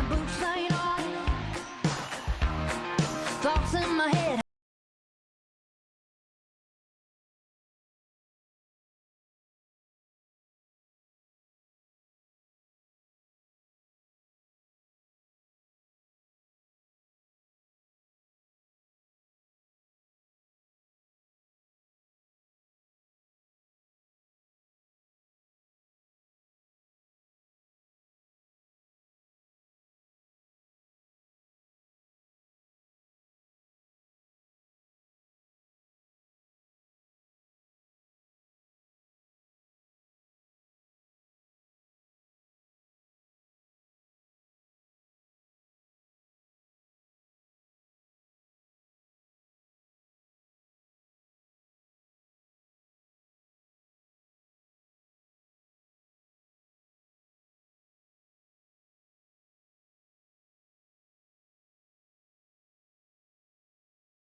When you've waited this long to get to the World Series, why not wait a little longer to determine who wins the nightcap of our quadruple header? Jordy Fromm in the circle has been dominant with some help from some dazzling defense. One early blemish, a Kylie Wyckoff home run gave Arkansas the edge, but the Huskers have roared back to tie this game in a matchup of two proud programs, the 4 and the 5 seeds. The stakes are high. Precious few teams have won the World Series or even made the Champ Series after a day 1 loss. The winner gets a day of rest and a date with top-seeded Alabama on Saturday nights. Kevin Brown, Amanda Scarborough in the booth, Alyssa Lang downstairs, our wonderful ESPN crew. Nebraska at the World Series for the first time in 13 years. Arkansas at the World Series for the first time ever. And it sure seems like, partner, we're set for a fabulous finish. I'm ready for it. Under the lights, the nightcap of a 4-game day, quadruple header. It's been an awesome day of softball. Strike from Peyton Burnham to Ava Kuzak. Burnham has retired 5 in a row after giving up a single, allowing a couple of inherited runners to score in relief of Robin Herron. The cleanup hitter Kuzak pops the ball up, out of play. Burnham in the circle, she'll go down with her drop and change up, and then up with her rise ball as well. So Nebraska's done a good job in that 4th inning. Remember, keying in on pitches down in the zone. So Burnham likely to move the ball up too with her changeup and get them off these down pitches. Middle of the Nebraska order, Kuzak back to Burnham. Easy underhand for the out. And in that dugout, they're looking to pick her pitches. I could tell with Jordy Fromm and the rest of the Nebraska players that were around her as Burnham worked through that pitch. It looked like they were looking to find a changeup grip, something that she's giving away with her changeup to communicate it to the hitter. One out for Jesse Farrell, who's been aboard twice. Farrell, first pitch swinging off the end of the bat. Kaylee Wyckoff has shifted over to right field now and makes the play.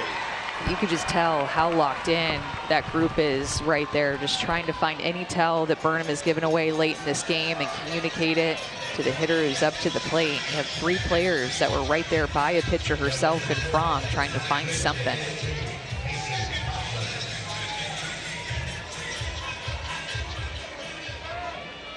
Casey Hoffman had a base hit in the 4th. Kennedy Williams, who pinch ran for her, scored the tying run. So she was right in the middle of the 4th inning rally.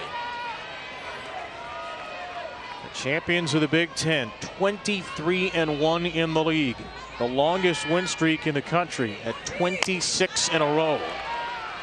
Nebraska has not been beaten since March 28th against UCLA. And it is May 28th. 2 months of nothing but winning. 1-1 to Hoffman. Down and out. Love the way that Burnham is throwing, though, and coming into this game and giving Arkansas a chance. You saw how quick that Courtney Deifel was to make that change after a couple of hits off of Robin Herron to get ahead of the adjustments as much as she could. Total belief in Peyton Burnham from really great freshman year that she had, where she just continued to have this stoic personality in the circle and mow down hitters. Hoffman rips one to left center, and Johnson is right there. Courtney Deifel can breathe a sigh of relief. Tiana Bell, Arkansas's home run leader, is going to kick us off here in the 7th. The life of the party in Fayetteville, trying to lead the Razorbacks to victory at the World Series.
The NCAA Women's College World Series is presented by Capital One. What's in your wallet?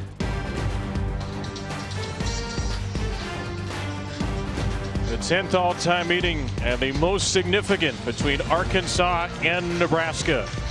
The SEC's Razorbacks, the Big Ten's Cornhuskers, and a 2-2 tie between the 4 and 5 seeds nationally. It's a game that's felt like much more than a first-round game. Tiana Bell, the cleanup hitter, against Jordy Fromm. First pitch, a little bit too tall with a changeup. In the 5th inning or later, Tiana Bell has a couple of go-ahead home runs. 2 of the 50 in her career. The senior from Antioch, California. She homered in both games in the Super Regionals. and rips the ball through the left side here. The first real solid contact in a long time for Arkansas. Anything hit 65 or up's considered hard hit. Amanda, that was 84. Well, and she just throws her barrel to this pitch. She has such fast bat speed and just a free swinger. Sometimes that gets her into a little bit of trouble because she'll chase, but oftentimes it helps her out for a mistake right over the heart of the plate that Arkansas had not been hitting the past few innings off of Fromm. 13 in. And you hear Arkansas is going to make a substitution, get in a pinch runner for Bell. Arkansas's second pinch runner of the game, Casey Wood, the junior, takes over as the go-ahead 7th inning run. It's the first time Arkansas has had the leadoff runner on since the 2nd inning, the only inning in which they scored. Wood only 2 for 2 as a base stealer on the year. Provides some extra speed for Dakota Kennedy. And Kennedy takes low.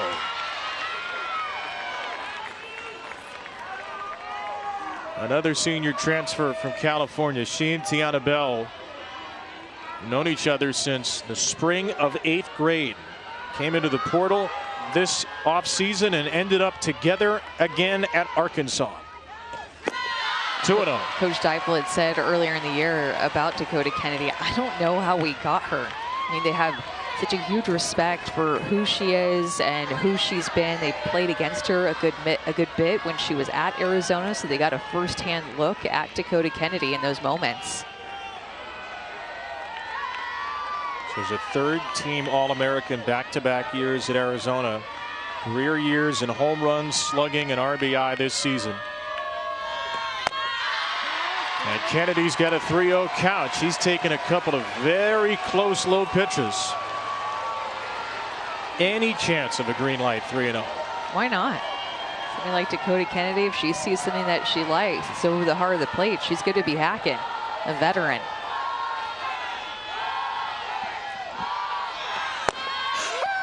Well, she took one about as center cut as you can get, so that answers that question. Yeah, and because some of these pitches that Jordy's trying to work around the zone are not getting called, she's being forced to bring these pitches more on the plate, like that last strike to Dakota.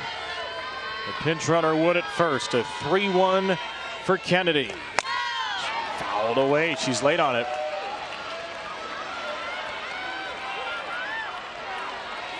A 2-time All-American in the batter's box.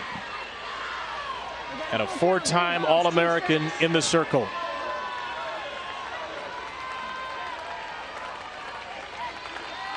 A 3-2 pitch with nobody out in the 7th. Inside ball 4. A gutsy take by Kennedy, and the call goes her way. And Fromm did not get a lot of calls in this at-bat, but great at-bat by Dakota Kennedy to take that pitch. It was close, a little bit off the inside corner, but she had confidence to take that pitch. A full count changeup that she had an idea that was not going to get called on. Do you think Jesse Farrell having to go across the way may have cost her the call? Could have been. I just feel like we've seen not a very wide zone tonight for both pitchers. That's the first walk of the game for Jordy. And now Carly Davison, who's been the Hogs' hottest hitter in the postseason. She does have a couple of sack bunts this year. She squares again and pops it up for out number 1. Well, I was just about to say, in a bunt situation, Jordy Fromm is going to go to that rise ball. It is one of the best rise balls in the game, and it's a pitch that you want to go to in a bunt situation. That pitch is moving up in the barrel that is turned around to bunt, gets the bottom half of the ball, and creates a pop-up like that with no movement of the runners up 60 feet. After a walk, Arkansas tries to play small ball here with Davison. With 7 for 15, 6 extra base hits in the tournament, but 0 for 2 today with 2 strikeouts. Another pinch runner in for Arkansas now. It's Ramsey Walker with 1 out. Takes over for Kennedy. So 2 pinch runners in the game. And Italia Rijo, a senior, but really a redshirt junior, does have another year of eligibility. Has reached base 13 of her last 14 into today. Rijo takes a strike. Redshirted 2 years ago, missed all but 9 games because of a shoulder injury. She is an elite defensive player who has grown as a hitter. The second best on base percentage on the team. 2 on, 1 out. Strike 2 for Rijo. Went back to that same pitch and back-to-back pitches. Getting a little bit off the edge.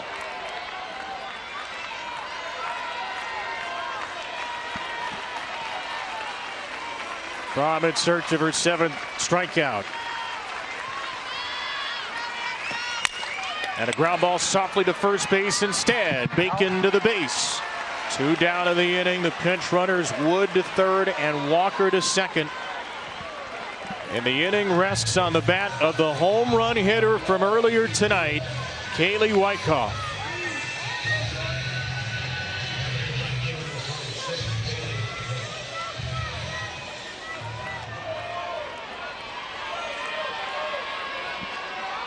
Drama in spades on the World Series dirt.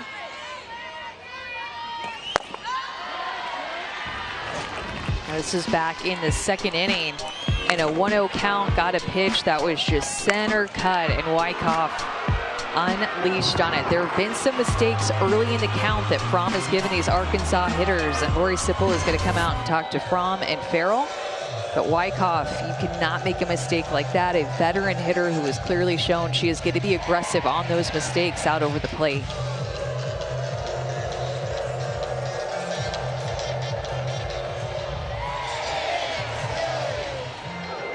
We've been waiting 30 years to call the Hogs at the World Series. Arkansas in its World Series debut is 1 for 9 with runners on base, and Wyckoff has the one. Wood and Walker the base runners. Wyckoff rips it foul. That was a good swing. That was not a center cut pitch at all, but she saw something that was up, not too high, belt high, and just got her best swing off. That swing right there made a statement for what's to come. This changeup that Jordy Fromm is bound to throw in this at bat has to be located well. The most 2-out RBIs on the Arkansas roster. Kaylee Wyckoff takes up high. She is only tied for 5th in overall RBIs on the team. Nobody's knocked in more with 2 outs. 25 of her 42.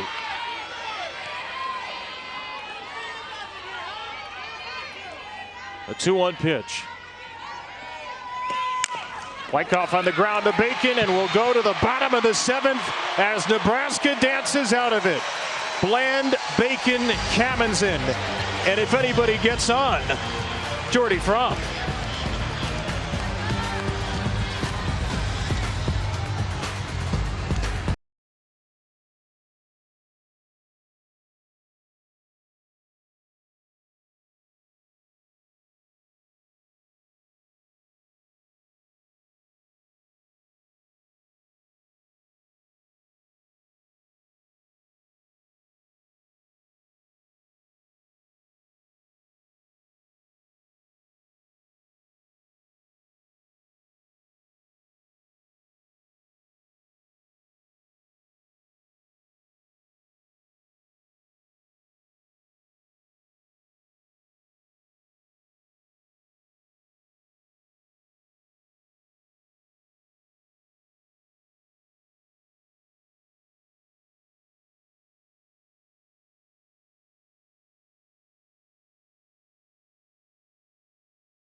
A night of tension in Oklahoma City between Arkansas and Nebraska.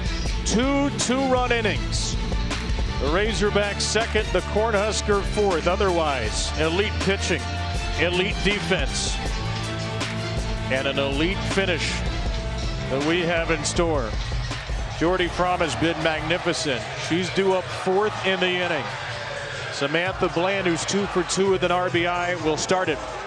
The Cornhuskers looking for their first World Series win in 24 years. In Arkansas, it's first in forever. Here's Bland with a fly ball to left field off of Burnham, off the end of her bat, and Kyler Del Duca's there. Peyton Burnham has looked totally unfazed. She allowed a single, the first batter she faced, to Bland. She's retired 9 in a row since then. Only 1 strikeout. She's not a strikeout pitcher, but a whole lot of weak contact against the sophomore from Eugene, Oregon. It'll be Bella Bacon. And Bacon is taken. Mike Burwell says no swing, and it's 1-0. Lauren Kamens in next in line. The Arkansas transfer, Jordy Fromm, would bat after that. Down to third, it's a fair ball. McDowell at the bag with a fadeaway throw in time. She's been all over it at third base. Having a great game, just like Bland on the other side. Third basemen have stepped up in this game, and so have the pitchers. Little pitcher duel, low scoring game, tight game against a couple of great offenses. Now Lauren Kamens in 0 for 2. Nebraska's last win at the World Series 2002. They lost the opener to Arizona 1-0. Won in the losers bracket 1-0 over Michigan. Ground ball to shortstop. 7 innings, not enough. Off 2 extras in the nightcap. Bottom then the top for the Razorbacks. Arkansas and Nebraska need at least 8 to decide it.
Way back when this day started, Texas Tech had a 4-run fifth, an early home run from Jackie Liss and run-ruled Mississippi State. They were a win away from taking the title last year.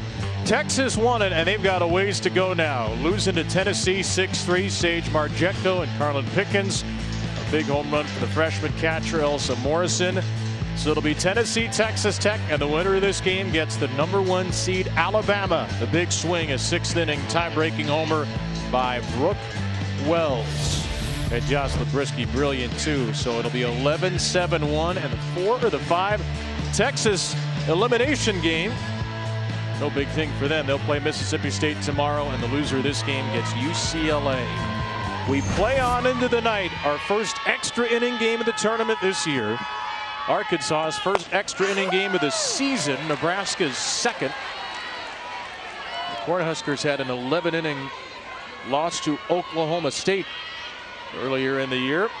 And it's Kennedy Miller, the number 9 hitter, leading off against Jordy Fromm, who has been barely touched up since that 2-run Wyckoff homer in the second.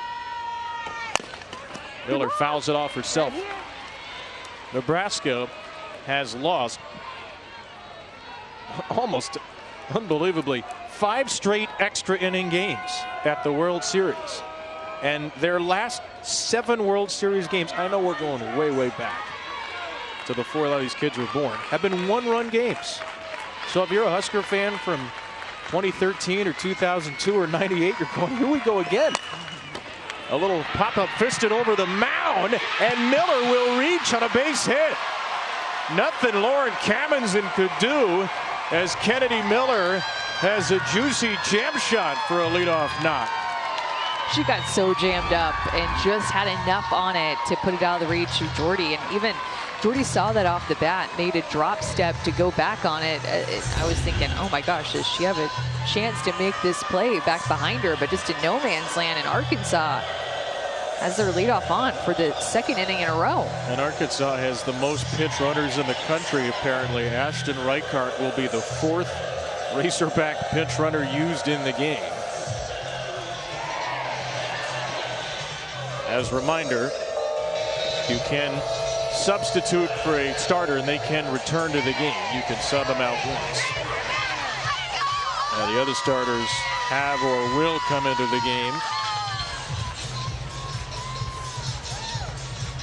So meeting next to the rubber for Jordy and the Nebraska infield. Leadoff hitter is on for the 4th time for Arkansas tonight.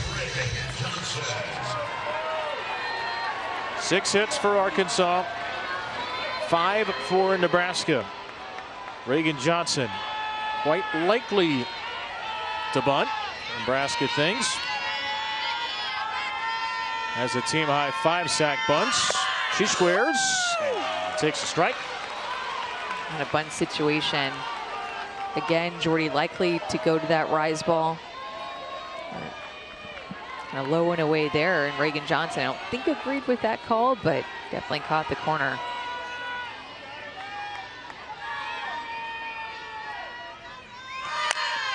Bunted foul. It's 0-2. And Arkansas has not struck out in a while. They've gone now the 3rd time through the order without striking out against Jordy. So starting to see her better. The top of the order 1 through 3 has not struck out at all against Jordy tonight.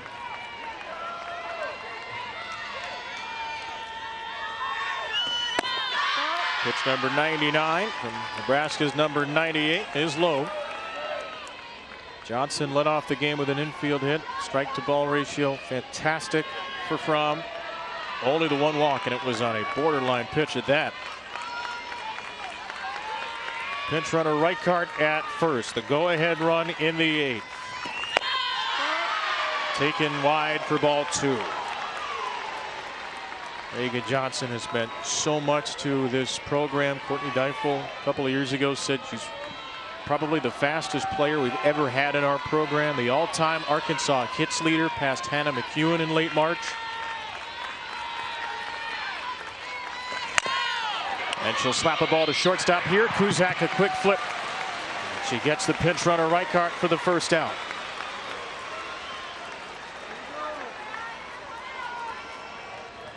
Question now is, will Reagan Johnson, who is 21 out of 21, try a steal?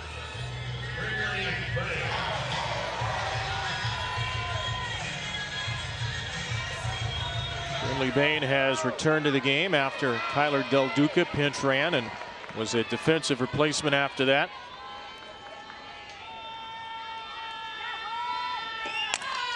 First pitch dribbler back to Jordy.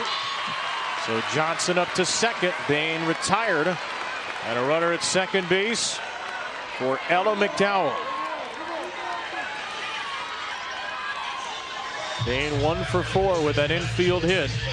And another big chance for the All-American McDowell. 59 games for Arkansas this season. 59 times Ella McDowell has played third. 59 times Ella McDowell has hit third. When you go back to last year, Ella McDowell gave Bree Ellis protection as a freshman. That's because she is such a gamer. Doesn't really ever let the moment get too big defensively or at the plate. Just how good of a recruit was Ella McDowell? She was intentionally walked the last 11 plate appearances of her high school career. Has been everything Arkansas could have hoped for. The first ever freshman to be named an All-American in Arkansas history. Last year was a third-teamer, up to a first-teamer this year. A go-ahead run at second. Reagan Johnson, the fastest Razorback. And McDowell to the left side, off the glove of Bland. Johnson scores. Ella McDowell delivers with a little floater off of Bland's glove, and it's Arkansas 3, Nebraska 2 in the 8th.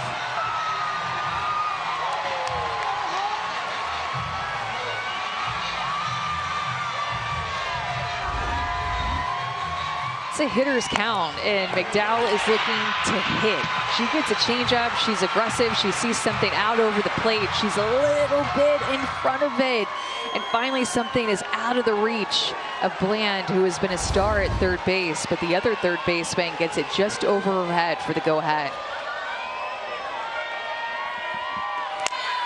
Remember, it was Ella McDowell's second at-bat, where she hit a ball about 25 miles per hour harder.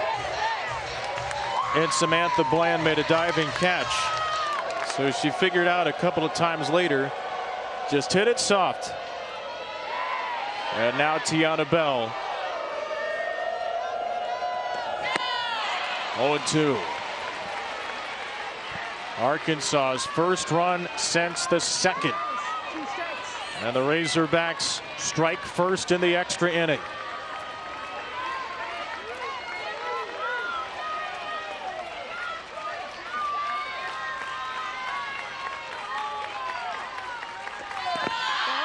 All 3 runs with 2 outs tonight for Arkansas as well.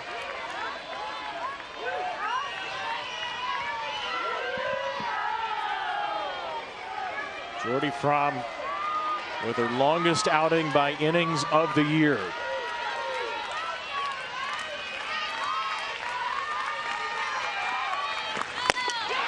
A strikeout ends the top of the 8th. Jordy will lead off the bottom for Nebraska, which is 3 outs away from another heartbreak at the World Series. Sometimes it's just a game of inches. Whether it's the strike zone or a home run that goes over the fence or a ball off the end of the bat that gives Arkansas the lead, and they're 3 outs away.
It's only day one, but it matters so much.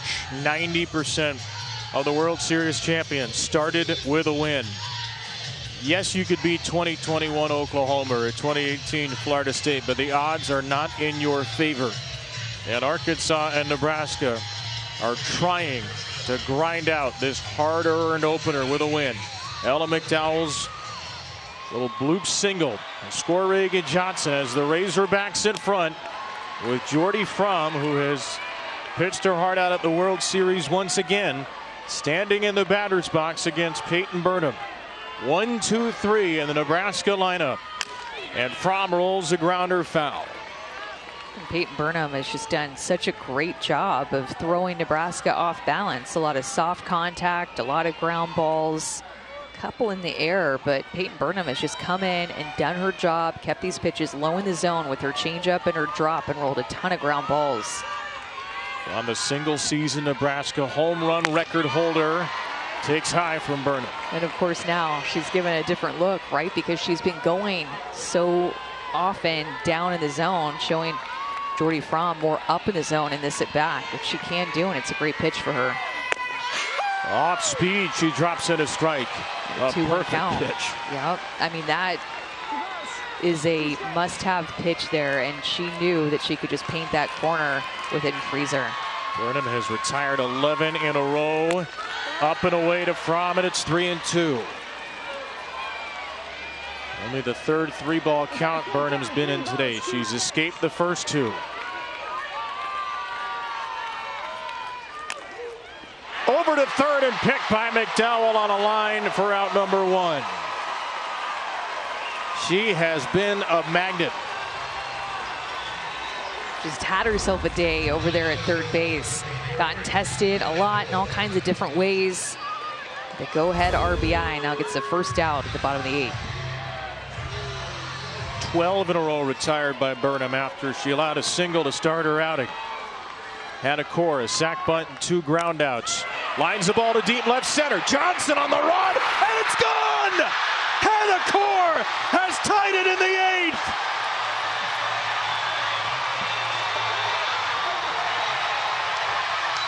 Her first 3 years at the World Series, she barely got to swing it as an Oklahoma Sooner. She's swinging away now, and Nebraska is alive.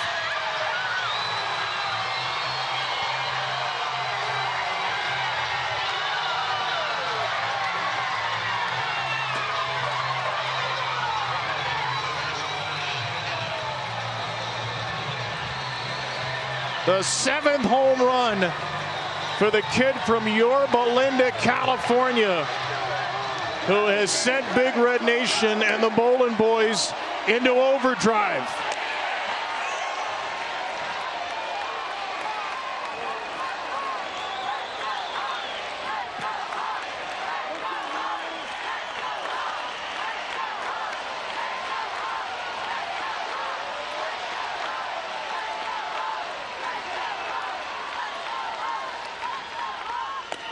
One and one to Hannah Kamenzen. Shock on one side, exultation on the other. What a moment. What a swing.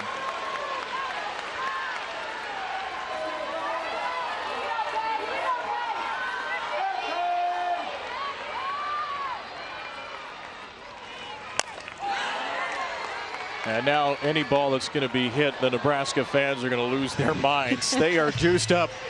Just seeing the reaction from Hannah Core, and they're still just like not believing it. Took her breath away. She's trying to catch her breath. In her World Series career coming into tonight, she'd played in 10 games. She was 0 for 3. Pinch runner, defensive replacement. Not a lot of at-bats. Into right center, Hannah Kamenzen off the base of the wall. And Kamenzen is in the second, the winning run in scoring position for Nebraska.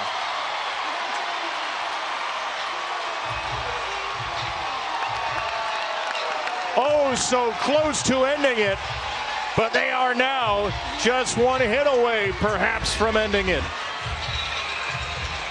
Cammonsen gets a pitch, belt high, and Burnham has just not missed there very often, but elevated in the zone, and Cammonsen almost elevates it out of here. Nebraska is squaring up some pitches here in the 8th inning, and Big Red is loving it.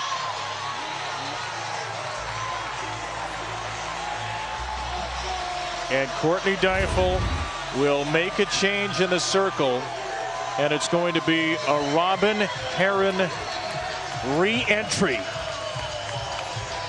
How about this? The starting pitcher who got the first 10 outs is in to try to rescue the 8th. A pinch runner, Nessa McMillan, represents the winning run. The Core family as the souvenir of their life.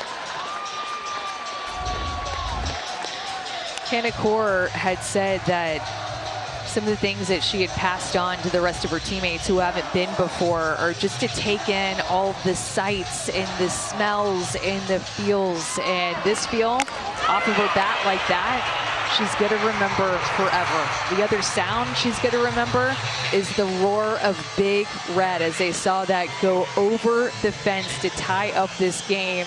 What a moment for Hannah Core, who had only started 25 games in 3 years at Oklahoma. And now here she is in the starting lineup for Nebraska, hitting almost 500 in the NCAA tournament, coming into the World Series, firing up the crowd with that swing. She told us that after the last out in Super Regionals, she dropped to her knees, and then she looked up and realized everyone was celebrating and said, "Oh, I got to go celebrate." She did not need a reminder here. Celebrating from the start. From a swing they may remember for a long time around Lincoln. Ramsey Walker has come back into the game in right field, by the way. Bain moved to the designated player spot, and Herron into the circle to face Ava Kuzak. A winning run at second as Kuzak takes a strike.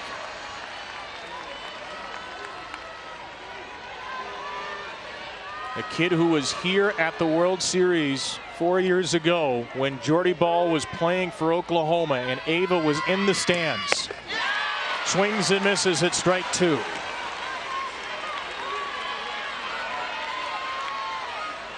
No balls, 2 strikes.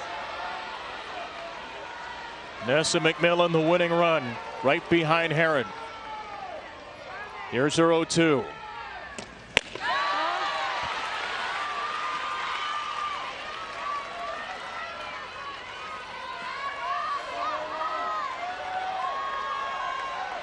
All the Nebraska players told us yesterday how much they want to win this for Jordy.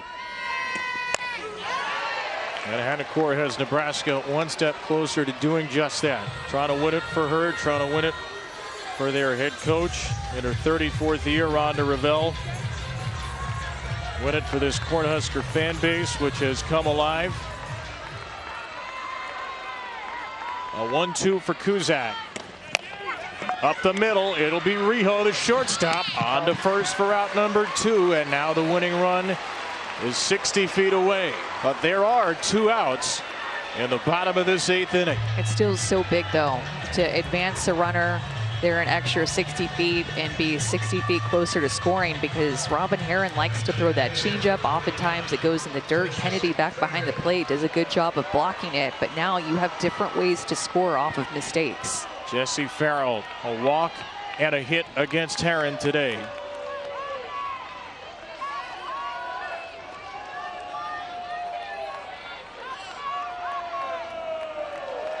Here comes Courtney Deifel again.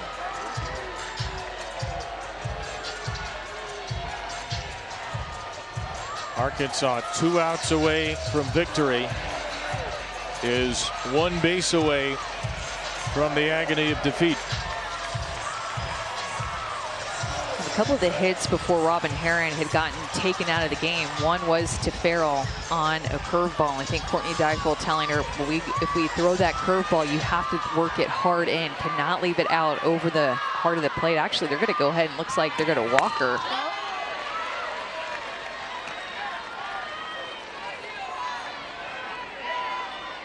To get that lefty on lefty matchup with Hoffman on deck. Stop.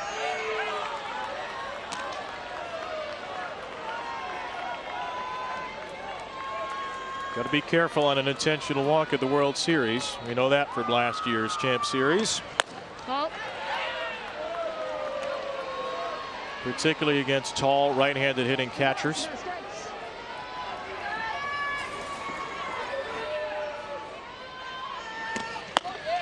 Well, isn't this something? Courtney Dykewell walks Jessie Farrell to face a hitter that she once told us can put him up on Stadium Street. The former Arkansas Razorback Casey Hoffman trying to deliver Nebraska's first walk-off win since 1982. First and third, 2 down. McMillan at third, the winning run.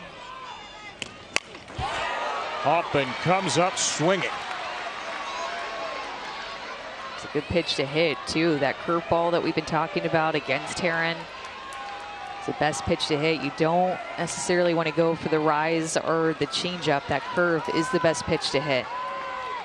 The 0-1 pitch.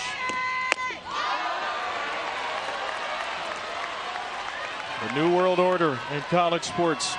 A 2-year starting right fielder at Arkansas. Now a 2-year starter at Nebraska. And off it takes a time.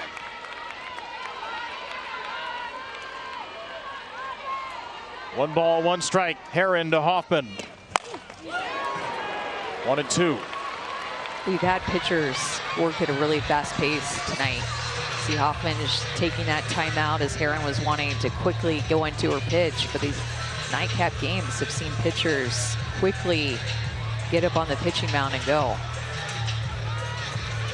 Where do you try to finish her off here if you're Herron? I'd try to go up with that rise ball, see if she chased. That last pitch was a changeup. I'd see if she gets out of her zone with this rise. Left side, McDowell from her knees again. We play on. Ella McDowell drives in the first run in the 8th and takes away the potential game winner in the bottom. But we will go to the 9th because of Hannah Core swinging away at the World Series. A dream swing and a dream moment for these Nebraska Cornhuskers. The Cardiac Cornhuskers take this game to the 9th.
Hannacore, the home run hitting hero, as Arkansas and Nebraska trade volleys in the 8th inning.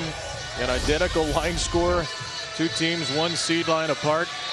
The loser gets UCLA tomorrow night. The winner, Alabama, on Saturday. Texas Tech, Tennessee, Saturday afternoon. ABC will be the other winner's bracket game. 2 potential first-time champs in that first game. Texas Tech and Tennessee, both potential first-time champs here. Ball 1 from Jordy Fromm to Dakota Kennedy. Arkansas's first trip to the World Series. Nebraska's 8th. The Cornhuskers 8 appearances without a title, the 3rd most ever behind Oklahoma State and Tennessee. They are fighting for that all-important day 1 win. 90% of the champions start their World Series with a victory. And there to Kennedy, 1-1. 111 pitches for Jordy Fromm. Arkansas went Herron for 3 1/3. Burnham got him to within 2 outs of the end. Herron re-entered in the 8th. It's been Fromm going the distance. Again, she's not gotten those low pitches to Kennedy. It's 2-1. Only one team won an extra inning game in their World Series debut in the Super Regional era. It was mighty James Madison beating Oklahoma in 2021 in that unforgettable run. That's a swing according to Brian Crochet, and it's 2-2. Getting her to chase after that rise ball. You can see Jordy splitting the zone with her rise, trying to find the bottom with her drop, but not getting the call. Pitching for the longest win streak in the country, 26 in a row for Nebraska. Kennedy chases and strikes out. 8 Ks for Fromm. And then you were wondering when the changeup was going to come. Went down with her drop, up with her rise, and then that check swing was so important because it set up this pitch to get her to chase. If she doesn't get that check swing call, Dakota Kennedy likely doesn't chase that pitch. The pitch call might have been different in itself, but that check swing and her getting the call was so critical in that at bat. Davison failed to bunt in the 7th. Struck out swinging her first 2 times. Carly Davison was having the best NCAA tournament of anybody. 7 for 13, 2 doubles, 4 homers, 4 walks, 13 RBIs. Nothing today.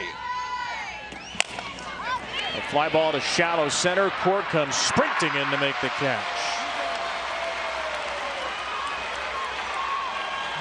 She had to come a long way for that. You could just feel with the way she's prancing around back to her spot, the smile on her face, coming all the way into the infield to give the ball back to her best friend and Jordy Fromm. Exhausted just watching her. I know, she just ran a lot of steps right there. She put about 4 different mini celebrations into the return to center as well. Here's Riho with 2 down. Strike 1. Huskers have Bland, Bacon, Lauren Kamenzen, 7, 8, 9 in the bottom of the 9th. Once again, Jordy Fromm, if anybody reaches. Peyton Burnham's day is done. She was a reliever. She exited. She cannot re-enter. It'll probably be Robin Herron the rest of the way. Up the ladder for strike 2. Well, all I'm watching right now is Hannacore. After every pitch, she's still talking to herself, just kind of doing some hand gestures in center field. You can tell that she is still just soaking up that moment of her home run. Cornhusker fans to their feet with 2 strikes.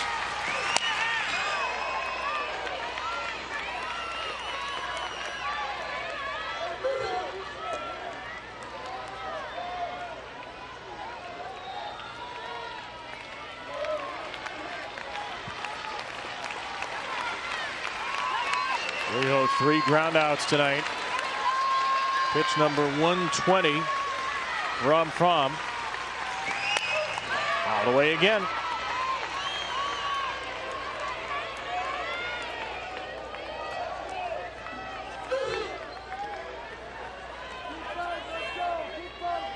We have passed 11 p.m. Central.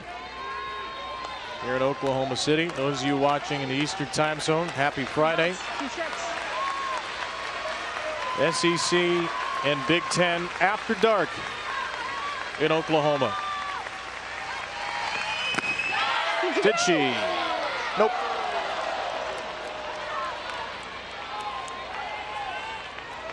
Changeup Jordy throws is just so hard to hold back on when you have 2 strikes. Good call. Couple of foul balls. Good hold by Rijo. 1-2. Got her. With a fire in her eyes. Fromm strikes out 2 in a perfect 9. You don't see emotion like this from Jordy Fromm all too often. She's a senior pitching on this field, understanding what's at stake in extra innings. And that 2 strikeouts at the top of the inning could give her offense some momentum to win this game.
Electric atmosphere tonight in Oklahoma City.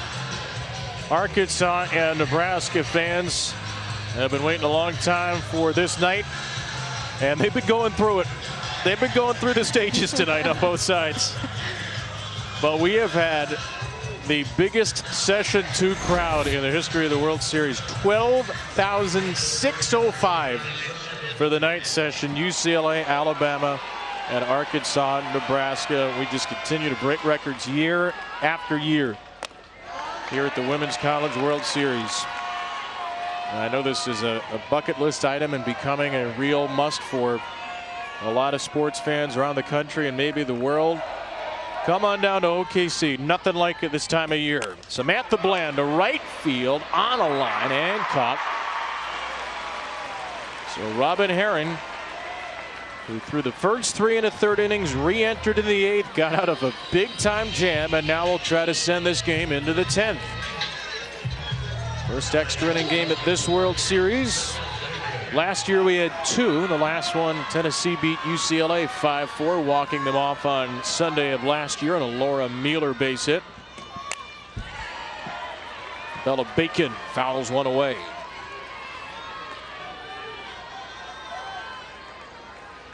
Bacon an RBI ground out in the 2-run 4th. 3 hits and a ground out brought in the runs. Arkansas got a Kaylee Wyckoff homer in the 2nd. And the game stayed 2-2 until the 8th.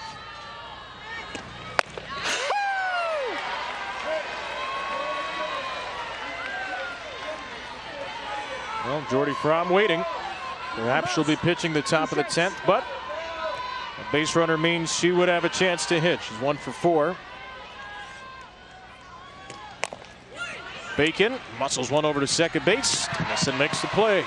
Well, important to note too, we hadn't gotten to talk about her much, but freshman Alexis Jensen has not thrown yet in this game. So if we go deeper and I don't know, whatever happens, they feel like they need to take Jordy out of the game and give Arkansas a new look. Alexis Jensen is waiting in the wings as a freshman, and Fromm and Jensen have just been quite the duo this year.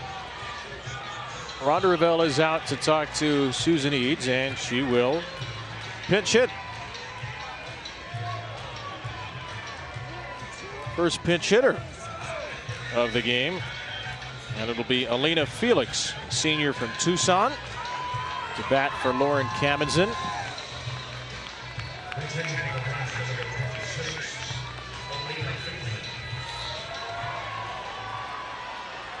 One of 3 team captains, Felix. 2-run single in her only at-bat of the postseason.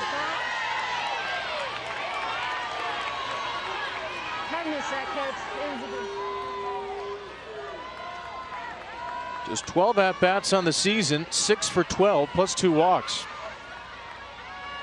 4 for 6 as a pinch hitter. Called into a lefty-lefty spot. Felix drives one to right, and Bain is there, and we are not done. Our 3rd extra inning is on the way. To the 10th we go.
Kaylee Wyckoff leads off for the 10th inning. This is what she did 8 innings ago to open the scoring. Got herself a mistake early in the count, got behind it, and got enough of it to put it out of the reach of Hannah Core out in center field, who I'm sure thought just would have had a chance. I could have caught that, but Wyckoff and Arkansas struck early in this game after Dakota Kennedy had led off that inning with a single. They got to Jordy Fromm early. They got to her a little bit late with an 8th inning run, nothing else. Last year we had Carlin Pickens throw a 9 in an extra inning win over UCLA for Tennessee. Lindsey Grine went 9 1/3 for Oregon against Ole Miss. And here's Jordy into the 10th. Alexis Jensen, the other Husker ace, has not, as far as we've seen tonight, thrown at all. In the Nebraska bullpen, she did get out there. She's hanging out. She's got a whole bucket of balls next to her, but she has not begun to throw. A spectator like the rest of us in this opening round classic. Wyckoff into shallow right field, and Hoffman's there to make the play. Well, and you could tell that those softballs were new softballs out there by Alexis Jensen too. They're bright, shiny, perfect yellow. Those look like brand new softballs there. Look, she's starting to do her spins a little bit. This is the first piece of the warm-up. Or maybe just having fun, trying to kill some time, but she's got plenty of softballs out there to pitch she would like. Number 99 waiting while number 98 continues to throw. Down and into Kennedy Miller. What's important as you get this late in the game? What are the small details, the things that matter, particularly in the 10th inning? Well, I think especially defensively, playing clean ball, not getting too tired, still staying in the game, even with some strikeout pitchers that we have that are going deep into this game with Heron and Fromm, but you can lose your focus a little bit in a longer game, but still making these defensive plays, because it's right here where one mistake will cost you, just like we saw in the Alabama-UCLA game. Whenever Tinsley made that mistake out over the heart of the plate and Wells was able to hit it. So mistakes defensively, whether it's with the fielders or Jordy Fromm or Heron making a mistake out over the heart of the plate. Kennedy Miller had a bloop single in the 8th, batting for only a 4th time in the 10th inning. And rips this one to third, and Bland is there, and she makes another fantastic play. You'd think by the 10th these teams would have figured out, just don't hit it to third. He's still alive over there at third base, and this was one of those pitches out over the heart of the plate that Miller strokes well. 76 miles an hour off the bat, but Bland and McDowell on the Arkansas side have just had themselves a night. This has been the night of the third baseman in this game.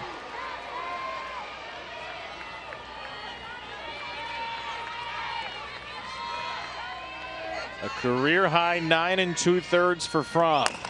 Johnson, shortstop. Kuzak, safe the call at first.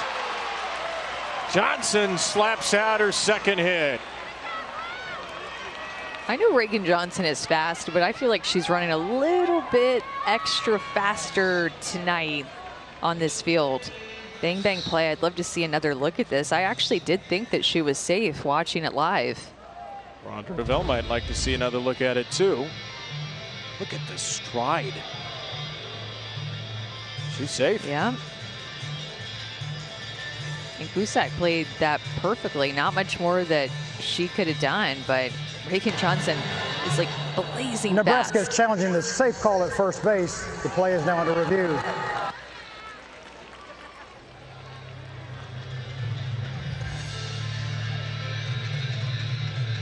She's safe.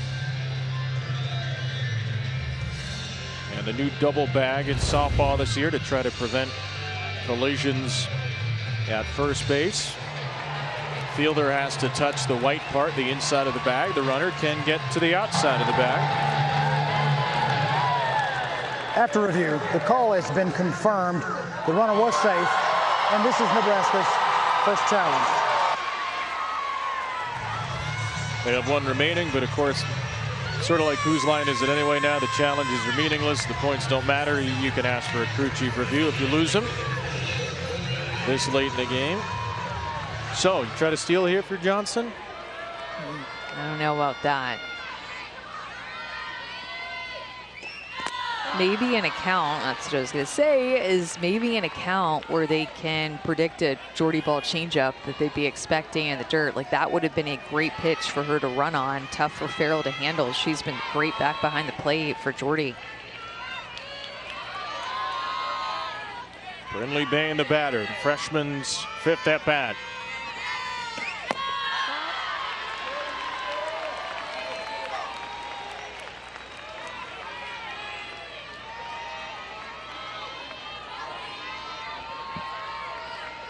Razorbacks on-base percentage leader. Eagle-eyed freshman from Eagleville, Tennessee, having a great postseason. Bain uncoils a big swing for strike one. You know, she is someone who works. Courtney Deifel had said she surpassed anything we thought was hard work before we saw what Brinley Bain did when she stepped on campus. One of the top recruits in the country. Missed Tennessee softball a year ago. Johnson the go-ahead run at first. Strike at the top of the zone. 2-2. Husker fans to their feet. 132 pitches of Jordy Fromm deep.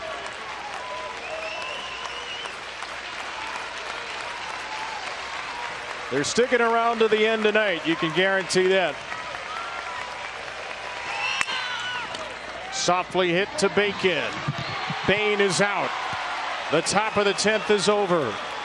Jordy Fromm, then the home run hitter, Hannah Core. Can Nebraska get that magic swing to end it?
We had one 10-inning game of the World Series last year. Oregon outlasted Ole Miss in an elimination game.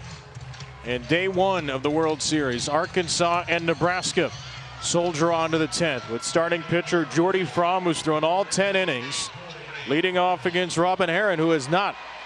Herron threw the first 3 1/3. Peyton Burnham pitched brilliantly in relief until a tying home run in the 8th by Hannah Core. And Herron answered a couple of batters later. She's now up to 5 innings in the game. She has only struck out 1. In fact, only 2 Nebraska players have struck out. And here is Fromm with immense power in her bat, taking one immensely high.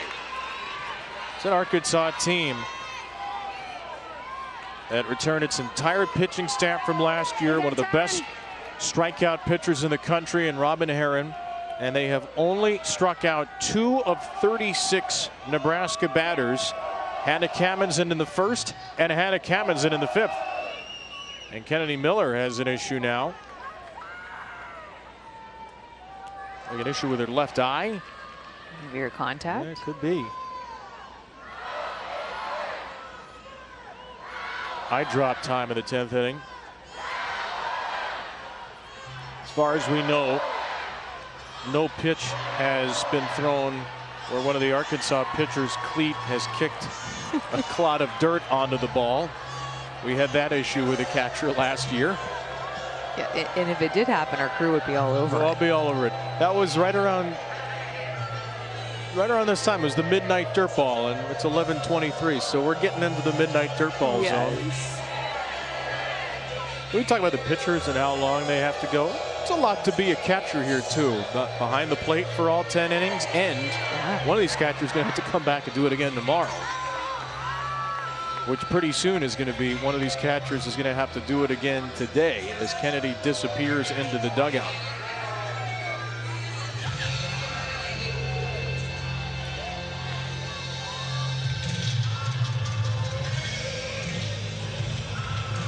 So Miller trying to work it out. Fromm is the batter. Kaur, the home run hitter from the 8th. Hannah Kamendsen, who nearly ended it. And there is Rhonda Revelle, 34th year head coach. Guys, I've been standing down here, obviously, for the last few innings watching Coach Revelle, and she's just so cool, calm, collected. She's standing down here on the third base line. She's been bobbing her head to the music, smiling at the Nebraska fans. She told us yesterday this might be the calmest she's ever felt approaching the postseason. She gave all the credit to her team. They just keep me calm. She's having a great time down here. She is, she seems like a good hang, Alyssa. Told us yesterday, every time I'm here, I'm a decade older. You saw it there, a World Series appearance every decade since the 80s. And trying to win her first World Series game in 2.5 decades. 2-1 to Jordy Fromm. Over to first and caught on a line by Bell, 1 away. Well, if you're wondering why she has tape around her fingers, Alyssa Lang investigated what that was all the way back in the 4th inning, and that is for pitch calling at night when she's calling the pitches, wants to make sure that Farrell can see her fingers. Great investigative journalism. A lot of methods to her madness, Rhonda Revelle. Here's Hannah Kaur, who tied it with a homer in the 8th.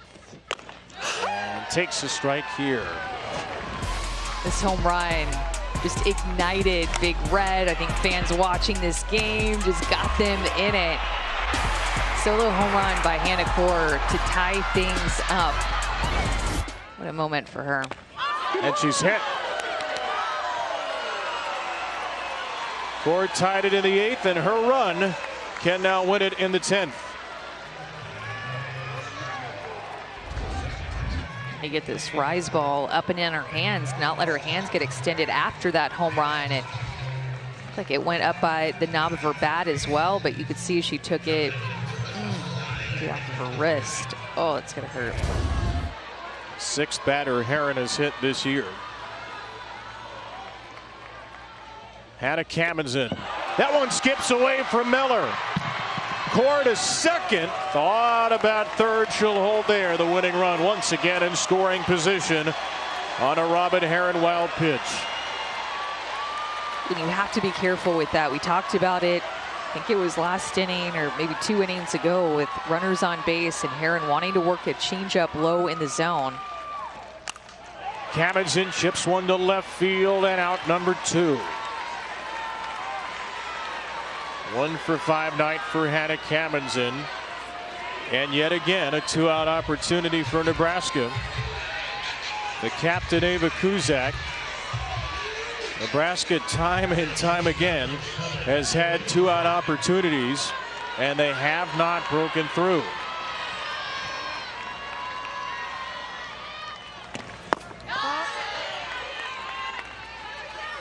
Farrell was intentionally walked in the 8th with 2 outs. Other than that, 9 2-out at-bats. No hits. 0 for 9 for Nebraska. Big pitch time and again for the Razorbacks. Into center by Kuzak. Johnson going back. It's gone. It's over. It's Ava.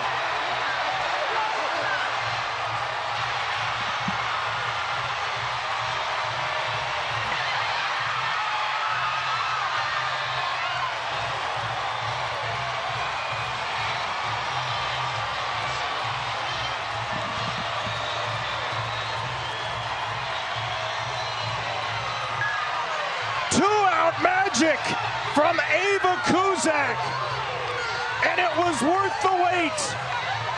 10 innings and 24 years later, Nebraska wins in walk-off fashion at the World Series.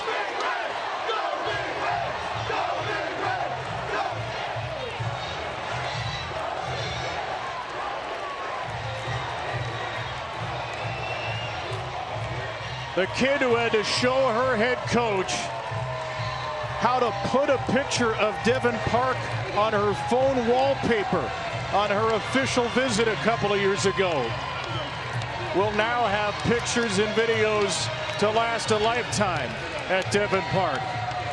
A walk-off home run for the senior from Broomfield, Colorado.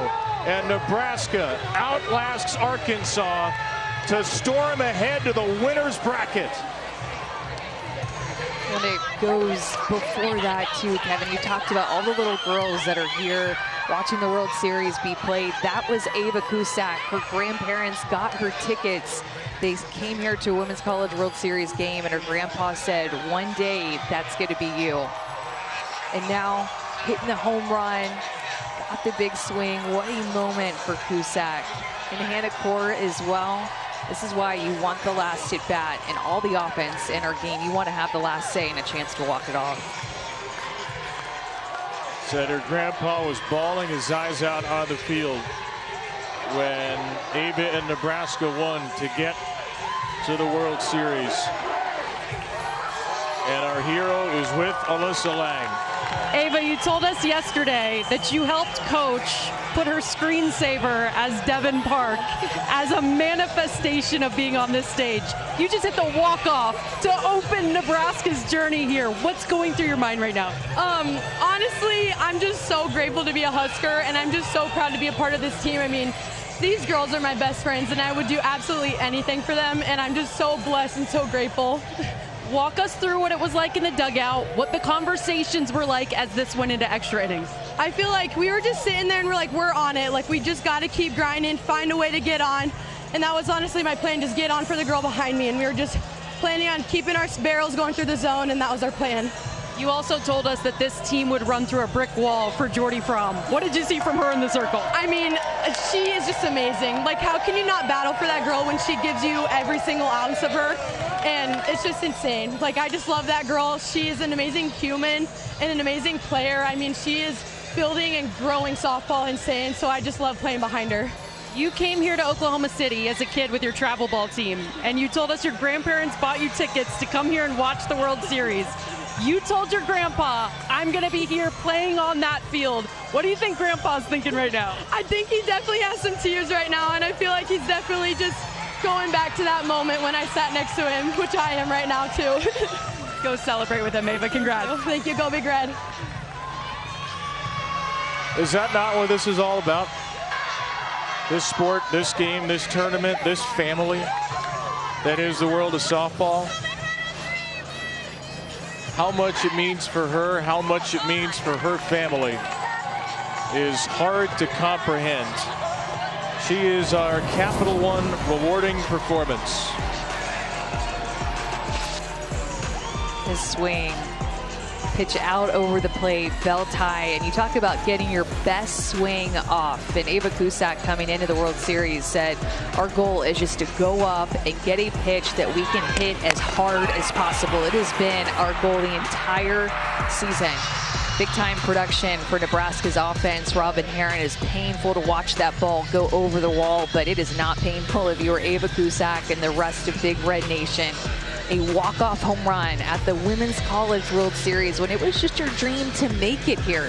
And you're not just making it here, you're hitting home runs here and winning games for your team. This is what it's all about. Look at that face. We were anticipating one of the most exciting World Series ever. And maybe it took a little bit of time to get there, but what a finale we had. The Cusacks have the ball, and Nebraska has the driver's wheel into the winner's bracket, or the driver's seat into the winner's bracket. What a matchup it's going to be on Saturday night. Alabama, the #1 seed. Nebraska, the #4 seed. The Huskers, the longest win streak in the country, now 27 in a row. The tie, the top seed. One of those teams will be one win from the Champ Series. Arkansas, got to flush it. UCLA tomorrow night in an elimination game. Wow. What a day one at the World Series. Hopefully a sign of wonderful things to come. For Amanda, Alyssa, our wonderful crew, I'm Kevin. Scott Van Pelt, I'm sorry we made you wait. I hope it was worth it. It's all yours for SportsCenter.